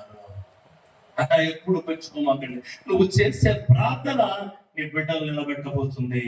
నువ్వు చేసే దేవుని యొక్క గొప్ప విశ్వాసం నీ బిడ్డలకు విజయాన్ని ఇవ్వబోతుంది. ఈ రోజు నేను ఎంత తిరుగుతున్నాను కదా, ఇదంతా నాకు కాదు ఆశీర్వాదం. నా బిడ్డలు అది చదువుల్లో, అది బయట ఆరోగ్యంలో, అది ఉండే విధానంలో నా కుటుంబము దేవుడు గొప్పగా చూపిస్తాడు. అంటే ఎందుకయ్యా అంటే ప్రయాసపడుతున్న వ్యక్తులు అంటే చాలా ఇష్టం ఆయనకి. అందుకంటాడు ఎవరినే పిలవడైనా ప్రయాసపడి భారం మోస్తున్న వాళ్ళే పిలుస్తున్నాడు. రండయ్యా, కరువు వచ్చిందని వెళ్ళిపోయాడు, బాధ వచ్చిందని వెళ్ళిపోయాడు. నువ్వు కూడా నీ జీవితంలో చిన్న ఇబ్బంది అయితే, చిన్న కష్టం అయితే, చిన్న కన్నీళ్ళు అయితే నువ్వేం చేస్తావు? వెంటనే దేవుడిని వదిలేస్తావు. చూడండి, బాధలు వచ్చినప్పుడు ఎక్కువ ప్రార్థన చేస్తున్నాడు గట్టిగా హల్లెలూయా చెప్పండి. తక్కువ మంది ఉంటారు. సంతోషంలో ప్రార్థన చేస్తారు. మీరు సంతోషం, రేపు ఉద్యోగం ఉందంటే ప్రార్థన వస్తుంది నీకు, రేపు హాస్పిటల్ ఉందంటే ప్రార్థన వస్తుంది నీకు, రేపు ఇల్లు కట్టాలంటే ప్రార్థన వస్తుంది నీకు, రేపు డబ్బులు లేవంటే ప్రార్థన వస్తుంది నీకు. వెంట మీద ఉన్నప్పుడు ప్రార్థన చేయ ఏమంటుందో తెలుసా? హాస్పిటల్ వేసి బాబు నేను హాస్పిటల్ వేసి చచ్చిపోతావు. నువ్వేం కోరుకుంటున్నావు? మోయవుని. నువ్వేం అడుగుతున్నావు? మోయవుని అడుగుతున్నావు. దేవుడు అడుగుతున్నాడు నీకు ఆ యొక్క బెడ్ మీద నుంచి కూడా లేపుతాను. యాయి కుమార్తె లేపలా, రాజరు లేపలా, నిన్ను కూడా లేపుతాను. నిన్ను కూడా లేపుతానే నేను. నిన్ను కూడా నిన్ను బాగు చేసి ఆలోచిస్తానయా. నిన్ను కూడా గొప్ప. నాకు డబ్బులు లేవండి, ఉద్యోగం లేదు, ఉద్యోగం లేదు. 7 వారాలు అయితే ఉద్యోగం అవుతుందట. 7 వారాలు కాదు, 15 వారాలు, 20 వారాలు, 100 వారాలు అయినా నీకు ఏమి రాదు. నీలో విశ్వాసం లేకపోతే గుర్తు. విశ్వాసం అన్నది మనకు గొప్ప ఆయుధం. అది లేకపోతే నువ్వు ఎన్ని వారాలు ఎక్కడికి వెళ్ళినా పని అవ్వదు. చెప్తున్నాను ఖచ్చితంగా. విశ్వాసం ఉండాలి. నీలో విశ్వాసం ఏంటంటే నా దేవుడు తప్పక నాలో చేస్తాడు. కరువు వచ్చినప్పుడు నువ్వు అన్ని వదిలిపెట్టేస్తావు. చాలా మంది అంటారు ఏంటంటే చచ్చి వదిలేసాను, ప్రార్థన వదిలేసాను. చాలా బాగుంది లైఫ్ ఇప్పుడు, చాలా బాగుందంటే కాసేపే బాగుంటాం. కాసేపే తర్వాత ఏసీలో అప్పుడు వరకు కూర్చున్నావు, చాలా చల్లగా ఉంది, వణికిపోతున్నావు, ఏసీ ఆపేయమంటున్నావు. బాబు ఏసీ ఆపేయనన్నావు. బయట ఏడాది 50 డిగ్రీల ఎండ, బయటకు వచ్చావు, చాలా బాగుంది. 2 అడుగులు వేసావు, ఇంకా బాగుంది. 3 అడుగులు వేసావు, ఇంకా బాగుంది. 10 అడుగులు వేసావు, బాగుండదు. నువ్వు ఉండవు, ఆడిపోతావు. దేవుడి కృప అలాంటిది. దేవుడి మహిమంటే అలాంటిదే. కరువు వచ్చిందట. కరువు వచ్చినప్పుడు చూడండి, అప్పుడు ఆయన పేర్లు చెప్తాడు. ఏమనంటే ఎలీమెలెకు, నయోమి ఇద్దరున్నారు. వాళ్ళు మోయాబు దేశంకి వెళ్ళి అక్కడ కాపురం ఉండి. అవునండి, మొట్టమొదటిగా నీకు వచ్చే ఆలోచన చంపేయాలి. ఆలోచన ఉంటుంది నీకు, ఆలోచన ఏం చేయాలా? చంపేయాలి. చెడు అనే ఆలోచన నువ్వు ఆపుకున్న రోజునే దేవుడు అద్భుతమైన శక్తి ఎత్తండి. దేవునికి స్తోత్రం కలుగును. చెడు అనే ఆలోచన ఆపుకోవాలి. అది నిబ్బరం కలిగిన దగ్గర నుంచి. అది నేను చంపేద్దామన్నా బాబు అన్నాడు దానియేలు ప్రార్థన చేస్తే. నేను పూజ చేసింది నన్ను చంపేటువంటి, నన్ను కాపాడే దేవుడు నాకు ఉన్నాడు. నేను 3 సార్లు కాదు 30 సార్లు ప్రార్థన చేస్తాను. నేను ప్రార్థన చేయడానికి వెనకడుగు వేసేవాడినే కాదు. సమృద్ధి కలిగిన వాళ్ళు ఏం చేయాలంట? ద్వితీయోపదేశ కాండంలో ఒక మాట ఉంటుంది. 6వ అధ్యాయంలో అనుకుంటున్నాం. ఒకసారి చేస్తారా? 6వ అధ్యాయం చూడండి, 3 నుంచి కొన్ని వచనాలు ఉంటాయి. కాబట్టి ఇశ్రాయేలు, నీ పితరుల దేవుడైన యెహోవా నీతో చెప్పిన ప్రకారము పాలు తేనెలు ప్రవహించే దేశంలో మేలు కలిగి బహుగా అభివృద్ధి నొందినట్లు నీ వాటిని విని అనుసరించి అది ఏం చేయాలట? ఇక్కడ ఉపవాస ప్రార్థన నీకు ఏదైతే చెప్తున్నారో అది విని అనుసరించే నడుచుకోవాలి.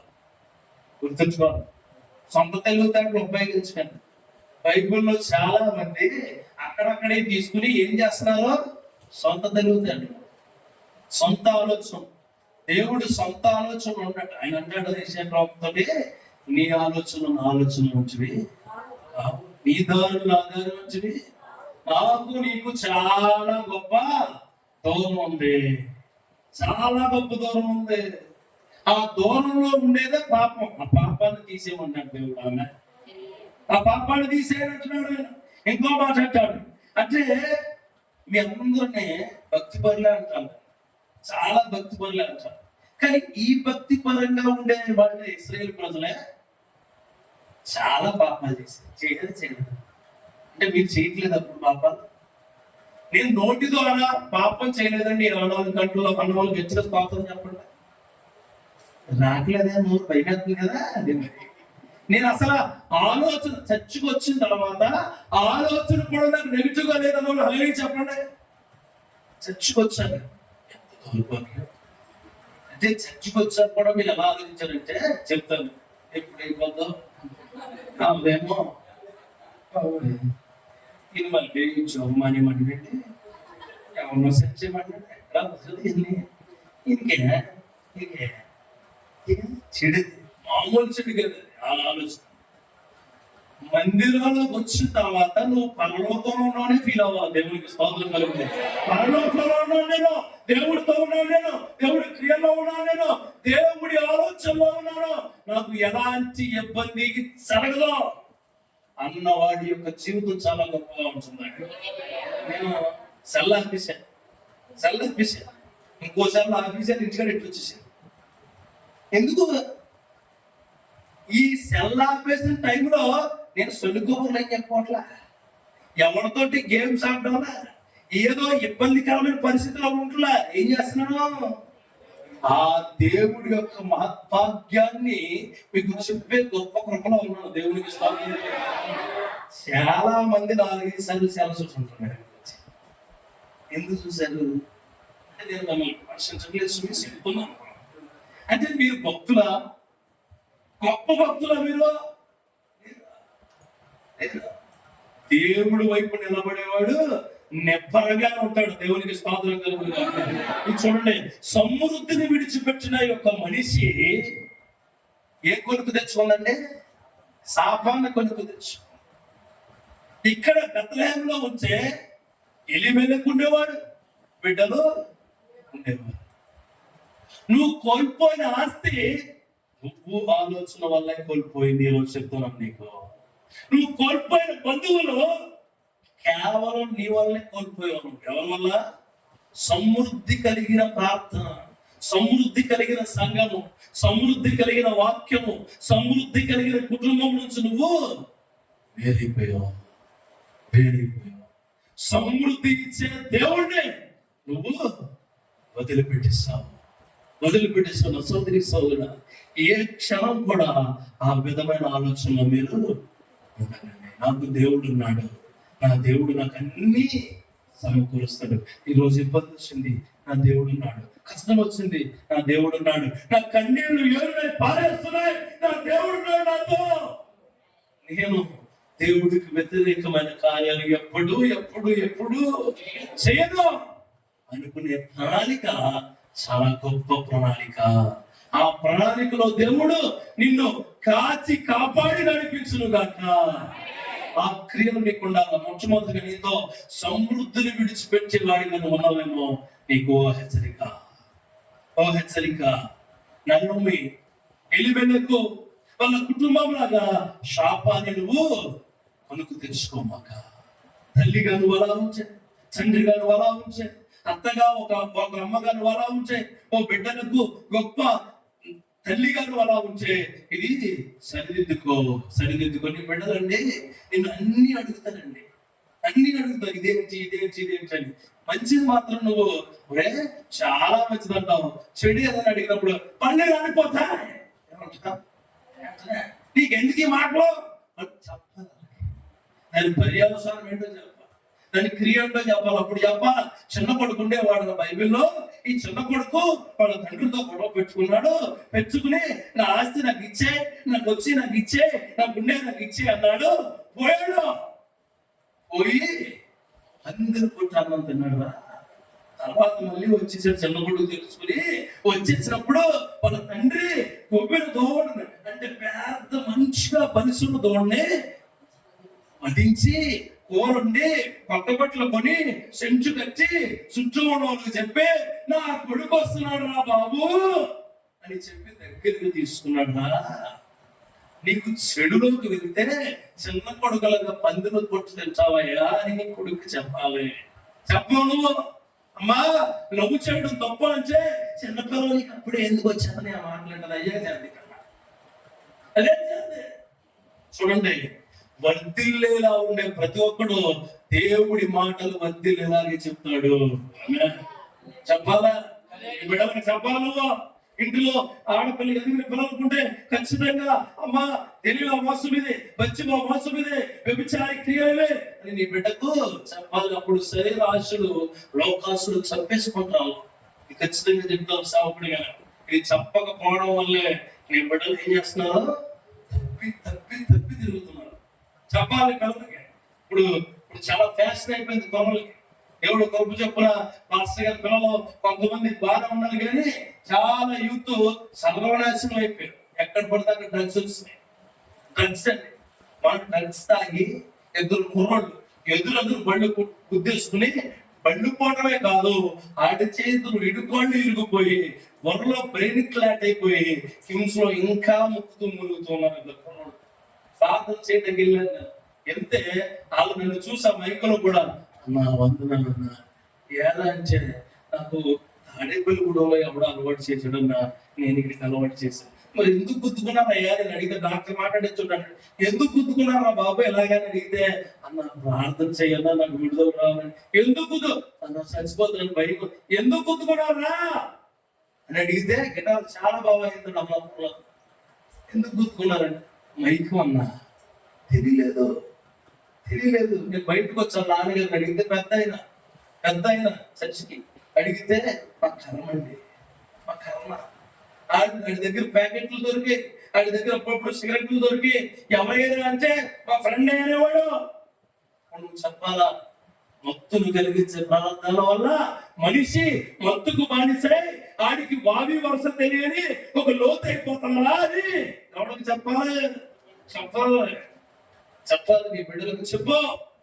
చెప్పని బిడ్డలకి పడిపోయే కుటుంబంగా ఉండకూడదు. మీరు లేవనెత్తబడే కుటుంబంగా ఉండాలా, తిరిగి లేచే కుటుంబంగా ఉండాలా, తిరిగి నిలబడే కుటుంబంగా మీరు నిలబడాలి. చెప్పండి ఆడపిల్లలకి. తల్లి ఎంత గొప్పగా అంటే అంత గొప్పగా చెప్పాలి. ఆడపిల్లలకి ఎంత గొప్పగా చెప్పాలో. అమ్మా ఈ డ్రెస్ బాగలేదు, ఈ డ్రెస్ బాగుంది, ఈ డ్రెస్ ఎలా వాడాలి, ఎవరికి కనిపించకుండా ఉండాలి అని తల్లి చెప్పాలి పిల్లలకి. తల్లే సరిగ్గా వేసుకోవద్దు. అలాగే అయిపోయింది. ఇప్పుడు తల్లే సరిగ్గా ఉండలేదు డ్రెస్సింగ్ లో, పిల్ల ఇంకా దారుణంగా ఉంటున్నారు. ఈ నీకు బాధ కలిగే తెలుసుకొని నిజాలు ఈ ఉపవాస ప్రార్థనలో నువ్వు తెలుసుకోదగిన నిజాలు. దేవునికి స్తోత్రం కలిగి అంతే సమృద్ధి కలిగిన నీ జీవితం. అసలు నీ బిడ్డ నీ పొట్టలో పడక ముందు నువ్వు పడిన వేదన ఎలాంటిది? ప్రభా పెళ్ళి అయిపోయింది చాలా, అలాగే పెళ్ళి అవ్వలేదు, నాకు కొడుకుని అవ్వలేదండి, ఇంకా నాకు కూతురు అవ్వలేదండి, పుడతాలో పుట్టులో ఈ హాస్పిటల్ 3 నెలలు వెళ్ళాను, పిల్లోడు ఎలా ఉన్నాడో, ఈ హాస్పిటల్ ఉమ్మనీళ్ళు తక్కువైంది, బ్రతుకుడో ఈ హాస్పిటల్ పేగు ఇలా చుట్టేస్తున్నాడు, వాడు బయటకు వస్తాడో లేదో, ఇదిగో నీ పిల్లల మెడికల్ బాక్సులు ఎడుతున్నాను, వాడు పొద్దుదోడో బంధుడో తెల్లో అన్న రోజులు ఉన్నాయా? అవన్నీ ఏమైపోయినాయి? అవన్నీ అప్పుడు పేరు మెడలో వేసుకుంటే అప్పుడే ఆగిపోతే బాగుండేదేమో అనుకున్న రోజులు కూడా ఉన్నాయి నీకు.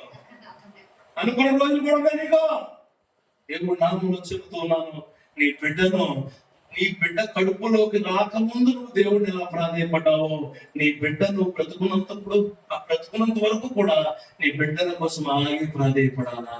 అది దేవుడు ఇచ్చిన కార్యము. దేవునికి స్తోత్రం అంటారు, మీకోసం మీ బిడ్డల కోసం. ఆ మాట అదే అర్థం. పనుల కోసం కాదు, చుట్టూ ఉన్న క్రియల కోసం కాదు, చుట్టూ ఉన్న ఆలోచనల కోసం కాదు, నీ కోసం నీ బిడ్డల కోసం.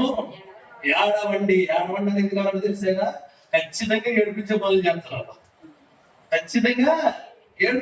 చేస్తున్నారు. ఆ క్రియలు కాపుదల దేవుడు నీ కుటుంబంలోనికి ఇచ్చును గాక. రెండవది ఈ 4వ వచనంలో చూడండి, భలే ఉంటుంది ఈ మాట. వారు మోయాబు స్త్రీలను పెళ్లి చేసుకుని వారిలో ఒక దాని పేరు ఒర్ఫా, రెండవ దాని పేరు రూతు. చూడండి, ఫస్ట్ మాట మీకు చెప్పింది ఏంటంటే సమృద్ధి కలిగిన జీవితం మొదలుపెట్టేసావా? పొద్దుట ప్రశ్నలు వేస్తాను, సాయంత్రం సమాధానం చెప్తున్నది. ఈ ప్రశ్నకు నువ్వు ఇంటికి వెళ్ళి ఆలోచించుకొని రావాలి. దేవునికి స్తోత్రం కలుగుతుంది.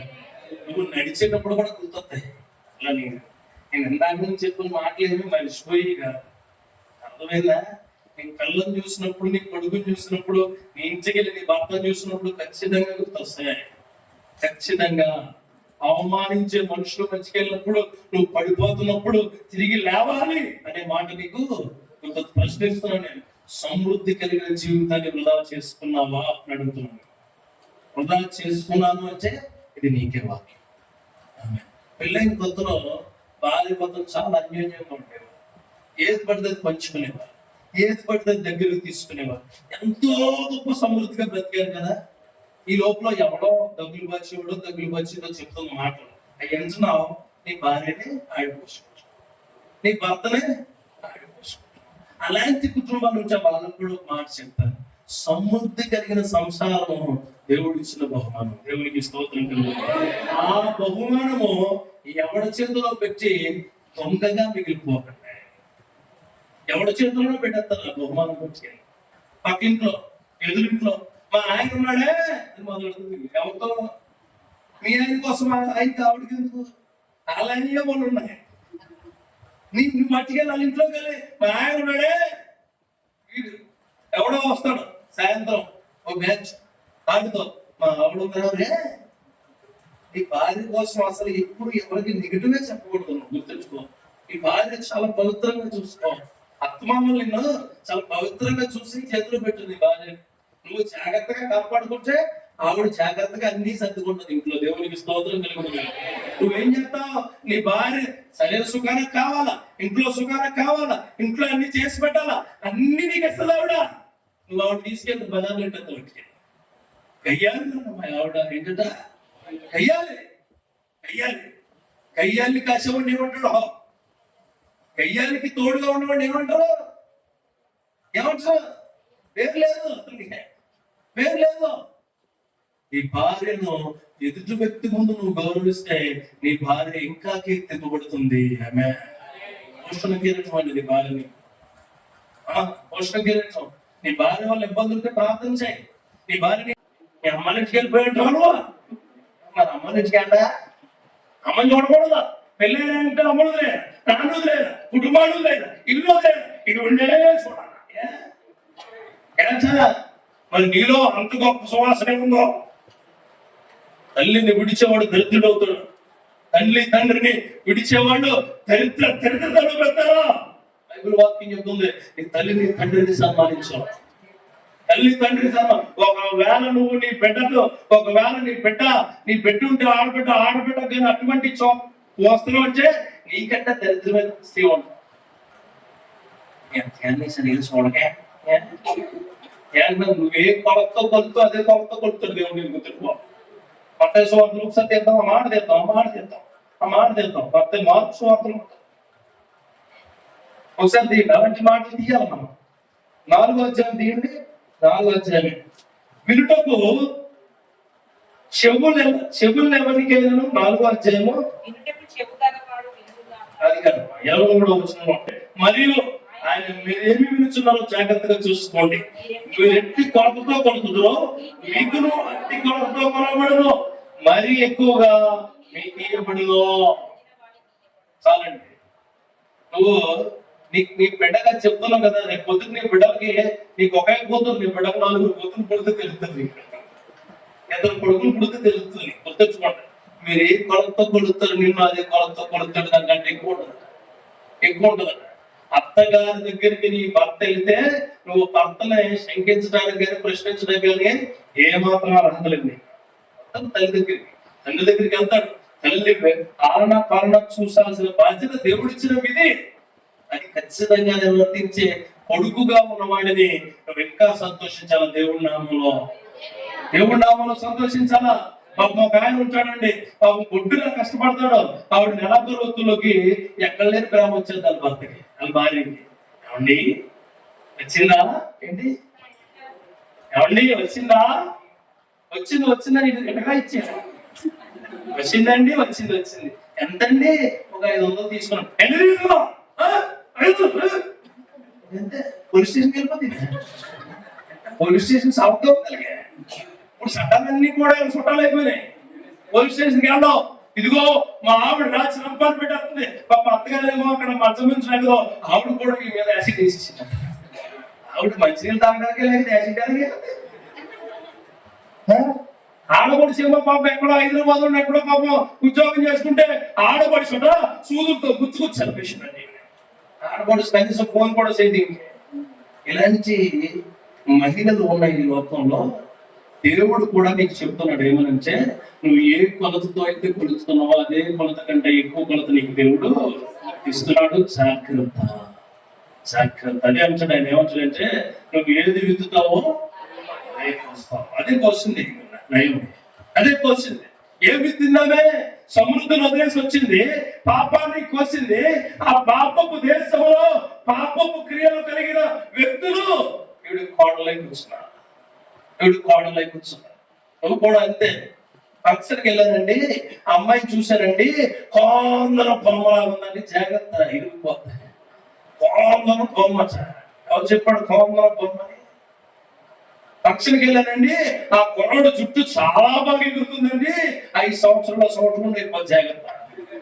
జుట్టు బాగుందని, కర్మ బాగుందని, ఫిజిక్ బాగుందని, నవ్వు బాగుందని, కళ్ళు బాగున్నాయని అంటే నీకు అన్ని పోతాయి. దేవుడి యొక్క హృదయం ఉందా లేదో చూడాలా. ఆ కుటుంబం దేవుడిని ఆరాధిస్తుందో లేదో చూడాలా. ఆ కుటుంబం సంఘానికి కట్టుబడి ఉందో లేదో చూడాలా. ఇది దేవుడికి కట్టుబడిన కుటుంబమే నయోమి, ఎలిమెలెకు. ఎందుకు అక్కడ ఉన్న ప్రజలు కాబట్టి. అలా వచ్చినా సరే నయోమి ఏ క్షణాన్ని కూడా దేవుణ్ణి వదిలిపెట్టలేదండి. అప్పుడు నయోమి దేవుడిని తలుచుకుంటూనే ఉంటాం. అంటే నీకు కూడా నీ పరిస్థితులను బట్టి నీ పరిస్థితులు అలాగే అయిపోతున్నాయి, కానీ నువ్వు కూడా ఎవరు తలుచుకుంటున్నావు? అందుకే తిరిగి లేకమంటున్నాను. ఆమె బౌన్స్ బ్యాక్, లేవాలా. లేస్తే అప్పుడు దేవుడు నిన్ను ఎప్పుడు పడిపోకుండా చేస్తాడు. దేవుడికి స్తోత్రం కలుగు. ఇక్కడ 4వ వచనంలో చూడండి, ఈ స్త్రీల్ని పెళ్లి చేసింది. బెత్లెహేములో పెళ్లి చేయాలిగా. ఎవరు చేసింది? ఏదో సినిమాలో ఉంది, ఇద్దరు కలిపెట్ట కొత్తోళ్ళు పడతారండి చదువు తెచ్చి. అలా తయారైనప్పుడు ఏం కావాలంటే అది ఎక్కడ ముందు పాపం నీకు ఏం కావాలంటే అది ఇస్తుంది, పాపం నీకు అన్ని ఇస్తుంది. కానీ అవసరమైనప్పుడు నీకు ఏది ఉండకూడదు తీసేస్తుంది. చూసుకుంటా, అవసరమైనప్పుడు నీకు ఏం కావాలో తీసేస్తుంది. అవసరమైనప్పుడు నీకు కావాల్సిన దేవుడు పాపం నీ దగ్గరికి వస్తే నీ దగ్గర దేవుడు ఉండడం, దేవుడు దూరం అయిపోతాడు. ఇది ఇప్పుడు అదే చేసింది. అదే చేసి నయోమిని దేవుడు ఉంచాడు, నయోమి కొడుకుల దేవుడు తీసి పడేసాడు, కట్ చేసి పడేసాడు. ఇక్కడ నేను ఇంకో ప్రశ్న వేస్తున్నా, నువ్వు అవిశ్వాస క్రియల్లో ఉన్నావా? రెండో ప్రశ్న. మొదటి ప్రశ్న ఏంటి? సమృద్ధిని కోల్పోయావా? దేవుడు నామంలో చెప్తున్నాను, ఎండిపోయిన మన బ్రతుకులు, పాడైపోయిన మన బ్రతుకులు, పడిపోయిన మన బ్రతుకులు, లేవలేన మన బ్రతుకులు అయినా సరే అలాగే ఉండు. దేవుడు నిన్ను లేవనెత్తే టైం రాబోతుంది. ఆ టైంలో నువ్వు నిలబడబోతున్నావు. వాళ్ళకి పెళ్ళి అవ్వట్లేదని ఎవడో పని చూసి కట్టబెట్టదు వల్ల మాకంటే దేవుడు చూపించిన వాడిని మాత్రమే ఇచ్చి చేయను కాక. ఎవరో ఒకరు కాదు, ఏదో ఉద్యోగం కాదు, ఎక్కడో అక్కడ బ్రతకడం కాదు, ఎలాగోలా ఉండడం కాదు. దేవుడి నామంలో అందరికీ కనిపించే విధంగా బ్రతుకుతాం. రెండవది, అవిశ్వాసంలో నువ్వు చాలా ఇబ్బందికరంగా ఉన్నావా అనేది రెండో ప్రశ్న. అవిశ్వాసం చూడండి, ఇక్కడ ఏముంటుందంటే 5వ వచనం, వారు ఇంచుమించు 10 సంవత్సరాలు అక్కడ నివసించిన తర్వాత మహలోను కిల్యోను 2 కుమారులు చనిపోయింది. కాగా స్త్రీ తాను కనిన 2 కుమారులు తన పరిమితులు లేనిదాయను వారికి ఆహారం ఇచ్చినప్పుడు యెహోవా ఈ జనులను దర్శించినని ఆమె మోయాబు దేశంలోనే వెళ్ళను కనుక మోయాబు దేశంలో విడిచి వెళ్ళుటకై ఆమెయు ఆమె కోడళ్ళు ప్రయాణమైంది. ఇక్కడ ఒక మాట మీకు చెప్తారు. ఈ మాట ఏంటంటే, నీకు ఎంత అవిశ్వాసంలో ఉన్నా దేవుడు నిన్ను కాపాడుతాడు అనే విశ్వాసం నిన్ను మరలా ఆయన దగ్గరికి తీసుకొస్తాడు. దేవుడికి నువ్వు ఎలాంటి పాపం చేసినా సరే దేవుడు మరలా నీకు ముందు జీవితాన్ని ఇస్తాడు, మరలా మునుపటి జీవితాన్ని ఇస్తాడు. దేవుడు మరలా నిన్ను గొప్పగా లేవనెత్తుతాడు అన్న మాట నేను నిలబెట్టేదిగా ఉంటుంది. అదే అప్పుడు ఏమైందంటే మేము అన్ని కోల్పోయాం, మాకేమీ లేవు, మరలా మేము వెనక్కి వెళ్ళిపోతే మా జీవితం బాగుంటుందేమో అని ఎక్కడికి బయటమైంది. అవిశ్వాసంతో బయటకు వచ్చిన మనిషి విశ్వాసంతో మరలా ఎక్కడికి వెళ్ళింది. ఇప్పుడు ఇక్కడ ప్రతిరోజు నేను ప్రార్థనలో ఉంటాను అన్నవాళ్ళు గట్టిగా లేదు చెప్పండి. మోకరించి ప్రార్థన చేస్తాను అన్నవాడు, మోకరించి ఎవరు లేదా? మోకాలు లేదు ఎవరు ప్రార్థన వాళ్ళు ప్రార్థన చేస్తారన్న వాళ్ళు, దేవుడు తలుచుకుంటారన్న వాళ్ళు, దేవుడు నాతో ఉంటారన్న వాళ్ళు ఫస్ట్ పాయింట్ ఎందుకు మాట్లాడలేకపోయారు అంటే మోకాలు లేక అతి తెద్దులు అయిపోయిందని ఏంటి మీ ఉద్దేశం? మోకాళ్ళు ప్రార్థన అన్నదే నీ విజయానికి మొదటి పెట్టు. దేవునికి నేను అక్కడ మోకాళ్ళు వేస్తాను, రాసుకున్నప్పుడు మోకాళ్ళు వేస్తాను, దేవుడిని అడిగినప్పుడు మోకాళ్ళు వేస్తాను, వచ్చి మాట్లాడే ముందు మాట్లాడేస్తాను, అయిపోయిన తర్వాత కూడా మాట్లాడేస్తాను. దేవునికి స్తోత్రం. ఎందుకో తెలుసా? నువ్వే మాట్లాడయా నేను కాదు, నువ్వే ఉండయా నేను కాదు. ఎందుకంటే నీ మనసు నాకు తెలియదు, నీ క్రియలు నాకు తెలియదు, నీ ఆలోచనలు నాకు తెలియదు, నీ పరిస్థితి నాకు తెలియదు, నా క్రియలు ఆయనకు మాత్రమే తెలుసు. ఆయన తెలిసిన మాటలు మాట్లాడితే నువ్వు మార్పులో వెళ్తావు. ఆమె ఆ క్రియలు నీకు ఇచ్చును గాక. ఇప్పుడు అవిశ్వాసం ఉన్నావు కదా, ఇక్కడ ఇంకొక మాట నీకు ఖచ్చితంగా చెప్తాను. కీర్తనకారుడు ఇంకో మాట అంటాడు, మాట చేస్తారా? కీర్తనకారుడు 45 కీర్తనలో దావీదు గారు మాట చాలా స్పష్టంగా చెప్తున్నాడు. మాట దావీదు కాదు, కోరాహు గారి కీర్తన. దీంట్లో 45లో 10వ వచనం చదవండి. అది కుమారి ఆలకించుము, ఆలోచించి చెవియొగ్గుము, నీ స్వజలము నీ తండ్రి ఇంటికి ఇచ్చిని. అది అర్థమైందా? ఏమంటాడంటే ఆయన నీకు చాలా స్పష్టంగా పిలుస్తున్నాడు. ఏమని? కుమారి ఆలకించుము, ఆలోచించి ఏం చేయాలంట?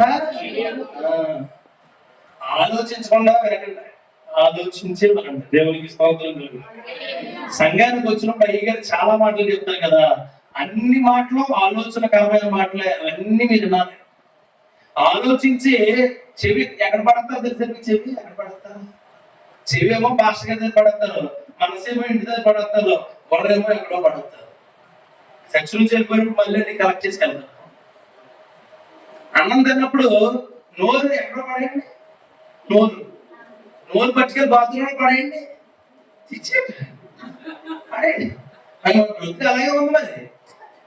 మరి బ్రతుకు అలాగే ఉంది. బండి నడుపుతారు అయ్యి మీరు, బండి నడిపినప్పుడు నీ మైండ్ అంతా కాలం ఎట్టు నడుపు, కాలం ఉంది కదా పక్కన మీ కాలం, దాంట్లో ఎట్టు నడుపు. చాలా బాగా నడుపుతుంది బండి, అంటే ఎవరికి కనపడదు, అంతే భూములు నడిచేస్తా ఉంటాం. మైండ్ హార్ట్ నీ జీవితము దేవుడి వైపు ఉంచాలి. ఆలోచించి చెవియోగే కృప దేవుడు నీకు ఇచ్చును కాక, ఆ క్రియల్లోనే నువ్వు నడుచుదువు కాక. ఇక్కడ మూడో ప్రశ్న వేస్తాను. రెండో ప్రశ్న ఏంటి? అవిశ్వాసంతో నువ్వు ఉండి విశ్వాసం వైపు రావాలనుకుంటున్నావా? వస్తాను అన్నవాడు అదే చెప్పండి, నేను వస్తున్నాను, దేవుడికి మహిమ కలుగును కాక. కాబట్టి మీకు ఒక ఓతపదం అలవాటు అయిపోతుంది, చెప్తే నేను చెప్పరా? దేవుడి మాట నీ మనసును తాకినప్పుడల్లా దేవుడికి స్తోత్రం చెప్పాలి.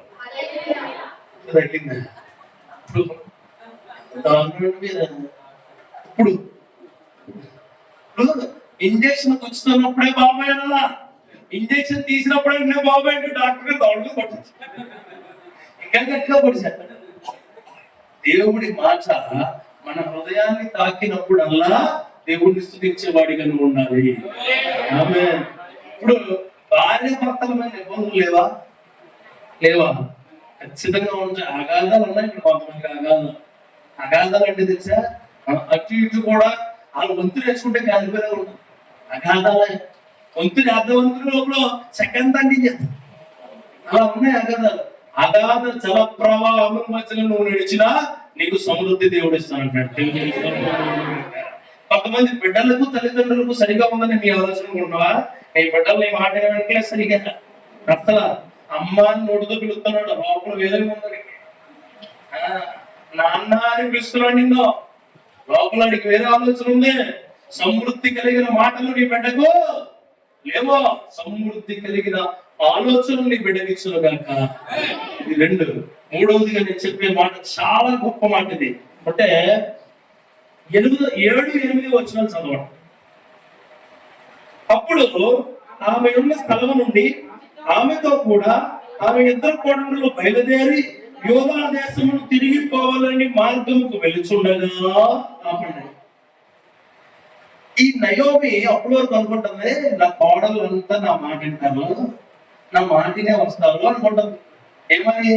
తిరిగి వెళుతున్న మనిషి నీ కుటుంబ సభ్యులు కూడా నీతో వస్తారని నువ్వు అనుకుంటున్నావు కదా. రానల్లో భార్య ప్రార్థిస్తే భర్త ప్రార్థిస్తారని నీ ఆలోచన, కానీ ఇప్పటికీ జరగదా. నువ్వు ప్రార్థిస్తుంటే లోపల పగలిగిస్తుంటది. నువ్వు బిడ్డలు ప్రార్థిస్తుంటే తల్లిదండ్రులకి ఇబ్బంది ఉంటుంది. మన ఇంట్లో ఒక చోట బిడ్డలకి ఇబ్బంది ఉంటుంది. అత్తమాను ప్రార్థన అంటారు నీ పిల్లల అన్నా, నిన్న మర్చిపోయిన ప్రార్థన అంటారు ఈ మధ్యన. అప్పుడు చెప్పండి, నువ్వు మర్చిపోకుండా చేసే ప్రార్థన చెప్పండి. నువ్వు మర్చిపోకుండా చేసే ప్రార్థన దేవుడికి అయ్యగారు, అమ్మగారు, పాస్టర్ గారు ఈ సంఘము పని పాట లేకుండా పెట్టలియే వాళ్ళ కుటుంబం కోసం కాదు, సంఘ క్షేమాభివృద్ధి కోసం. సంఘ క్షేమాభివృద్ధి అంటే తెలుసా? క్షేమం అంటే నీ ఆరోగ్యం బాగాలి, నీ కుటుంబం బాగోవాలా, నీ బిడ్డలు బాగుండాలా, బాగా చదువుకోవాలా, మంచి ఉద్యోగాలు రావాలా, సంఘంలో ప్రతి ఒక్కరు చెడు అనే పాపం అనే మాట వినపడకుండా నిలబడి నుంచొని దేవుడిని స్తుతించే వారిగా ఉండాలి. వారి కొరకే ప్రార్థన. నీకు ప్రార్థన చేస్తే ఇంట్లో ఉద్యోగం రాదా? నీకు ప్రార్థన చేస్తే ఆయన మేడలో బిద్దులు పంచుకోడు. నీకు కూడికలు పెడితే ఇంకా శ్రమ వరకే. ఎవరికి శ్రమ? కూడుకులు పెట్టడం వల్ల ఎక్కువగా శ్రమ పడేది ఎవరో తెలుసా? ఎవరు? నీకు తెలుసు. దేవుడు నీకు చాలా మంది అంటారు ప్రార్థన పెట్టడం వల్ల శ్రమ ఎవరికంటే విశ్వాసం కండి ఏక ఉపవాసం అన్నారు. ఉపవాసం ఈ ప్రార్థన కొరకు ఆ కుటుంబం కొన్ని రోజులతో ప్రార్థన చేస్తారు. దేవునికి స్తోత్రం కలిగింది. ప్రార్థన కింద ప్రార్థన చేసేటప్పుడు ఆ దుప్పట ఏదో చేస్తారు, చూస్తే అర్థమైంది మీకు. దాంట్లో చుక్కలు పడతాయి, కన్నీటి చుక్కలు. ఆ చుక్కలు చూస్తే మీకు అర్థమైంది. కన్నీటి చుక్క వెంటనే ఆరిపోదు. కన్నీటిలో ఒక టైప్ ఆఫ్ కెమికల్ రిలీజ్ అవుతుంది. మన కన్నీటిలో చుక్కగా ఉంటుంది. ఆ చుక్క పడిన వెంటనే ఆ చుక్క కొన్ని రోజులు కావాలంటే ఆశ్చర్యపోతుంది. నువ్వు ప్రార్థన చేసే గదిలో నీకు అది కనపడదు. దేవుని స్తోత్రం కలుగునగా. ఈ నేల మీద నీటి చుక్క వేస్తే వెంటనే పోతాయి, కానీ కన్నీటి చుక్క వెంటనే వాళ్ళు. అందుకే అంటాడు ఆయన, నువ్వు కన్నీరు విడవగా నేను చూశాను, నీ కన్నీరుకు తగిన ఫలితాన్ని నేను ఇస్తున్నాను. ఈ యొక్క ఉపవాస ప్రార్థనలన్నీ కూడా నీ కన్నీరు విడవగా చూసి ఆయన కన్నీరుతో చేసిన ప్రార్థనకు దేవుడు విలువబోతున్నాడు. దేవుడికి మనలో లోపం పెడతాడని ఆయన. ఆ లోపం ఎందుకంటే నువ్వు ఎక్కువ పడిపోకుండా ఉండడానికి, దేవునికి స్తోత్రం సారిపోకుండా ఉండడానికి నయోమి కూడా లోపం పెట్టాడు. లోపం ఏంటంటే ఆవిడ విధువురాలు, ఆవిడ పిల్లలు కూడా, ఆవిడ వెనకొచ్చిన వాళ్ళు కూడా సంతానం ఉందా? ఇంకా వాళ్ళ కుటుంబం ఉంచదా? ఇంకా వాళ్ళ వంశం ఉంచదా? లేదు. కానీ దేవుడు మరలా ఆ వంశం నుంచి యేసుక్రీస్తుని తెచ్చాడు. దేవునికి స్తోత్రం. ఆ యొక్క జనాంగం నుంచే దేవుడి జనాంగంగా పిలవబడుతున్న మన పాపాలను మోసుకుపోయిన కొన్ని పిల్లను తీసుకొచ్చాడు ఆయన. అందుకే దేవుడు నీకు ఏదైనా తలంపు వచ్చినప్పుడు ఆ బైబిల్లో పేపర్ పెట్టుకుని రాసుకుని దాన్ని బట్టి ప్రార్థించేదానిగా ప్రార్థించేవాడిగా ఉండాలి. నువ్వు బైబిల్ ఒకసారి తీసి చిన్నప్పుడు ఆటాడుకునే వాళ్ళు 4, 6 ఆటాడుకున్నాం. ఒక టెక్స్ట్ బుక్ తీసుకునండి, ఇలా తీస్తే 4, ఇలా తీస్తే 6, ఇలా తీస్తే అవుట్. బైబిల్లో అట్లా ఏమి 4, 6 తక్కువ అయిపోతుంటారు. ఒకసారి మీరు బైబిల్లో నువ్వు నశించుగాక అంటుంది వాక్యం. తక్కువ బైబిల్ అండి కీర్తనలో దేవుడితో నువ్వు మాట్లాడుతున్నట్టు చాలా దేవునికి స్తోత్రం కలుగుతుంది. కీర్తన దేవుడికి భక్తుడికి మధ్య ఉన్న గొప్ప అనుసంధానమైన క్రియ. దేవుడితో డైరెక్ట్ గా మాట్లాడుతుంటాడు. ఎవరో కీర్తన డైరెక్ట్ గా మాట్లాడుతుంటాడు దేవుడితో. సామెతలు ఉన్నాయి కదా, అవి విశ్వాసిగా నువ్వు నేను బిడ్డలతో మాట్లాడాలి. దేవునికి స్తోత్రం కలుగుతుంది. సామెతలో ఒక విశ్వాసిగా పక్కోడితో మాట్లాడుతుంది. సువార్తలో దేవుడి కుమారుడు యొక్క జీవిత చరిత్రగా మనకు చెబుతూ ఉన్నట్టు ఆమె పౌలు పత్రికల ద్వారా నీకు లెటర్ రాత్రి నువ్వు పోతావు బాబు అని. ఏమని చూడండి, కోర్టు నుంచి నోటీస్ వస్తుంది నీకు. ఏమని? ఇల్లు ఖాళీ చేయండి, ఇల్లు మీద. ఇంకో నోటీస్ వస్తుంది. ఏమని? హాస్పిటల్కి ఎంతో నోటీస్ ఇస్తారు నీకు. ఏమని? నువ్వు వెళ్తావు, బ్లడ్ ఎత్తావు, ఇచ్చాక నీకు జాండీస్ వచ్చింది, నోటీస్ అది. నీకు పచ్చకావరం ఉన్నాయి, నీకు డెంగ్యూ ఫీవర్ ఉంది, నీకు ఇంకా నీ స్కానింగ్ అంతా తీసి నీ మెదడులో క్లాట్లు ఉన్నాయి. ఈ నోటీసులు, అలాంటి నోటీసులు పౌలు పత్రిక. పౌలు ఏం చేస్తారు తెలుసా? నీ మచ్చ ఎక్కడుందో చూసుకుని ఆ మచ్చను గుచ్చి చెప్తాడు నీకు. బాబు నీకు మచ్చను జాగ్రత్తగా ఉండాలి బాబు. పత్రిక అమ్మా ఇదిగో మాంసం కూర ఉండాలా, మసాలా కొంచెం అల్లం వెల్లుల్లి పేస్ట్ కొట్టు, ఉల్లిపాయలు కొంచెం అన్ని ఇక్కడ వేసి అమ్మా తోటకూర వండాలా, మసాలా కొంచెం ఉల్లిపాయ వెల్లుల్లి పేస్ట్ కొట్టు. ఏంటది? ఇంకోటి ఏంటండి?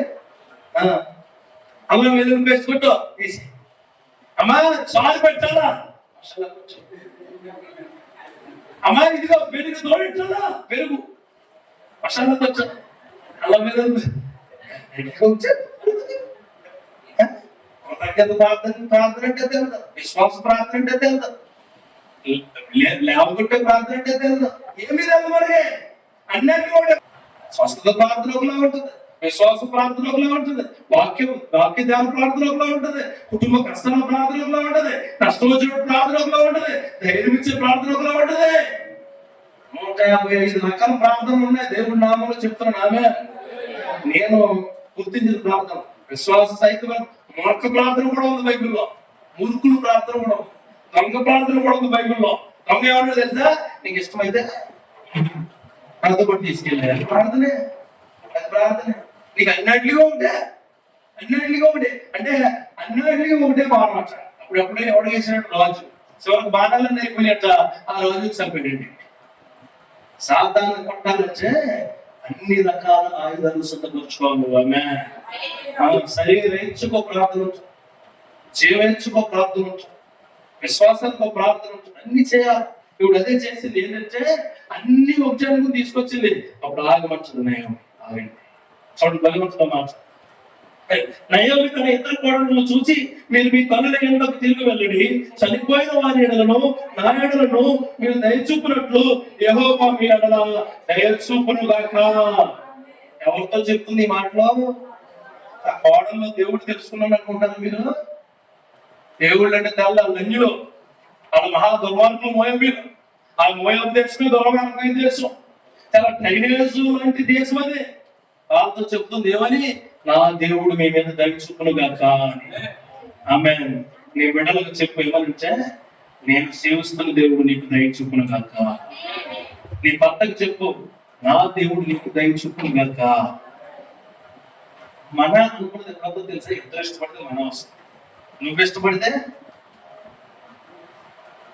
నేను ప్రకటిస్తున్న క్రీస్తు మీకు కృప చూపును గాక అంటారు. ఆమేన్. నేను వేరు, మీరు వేరు.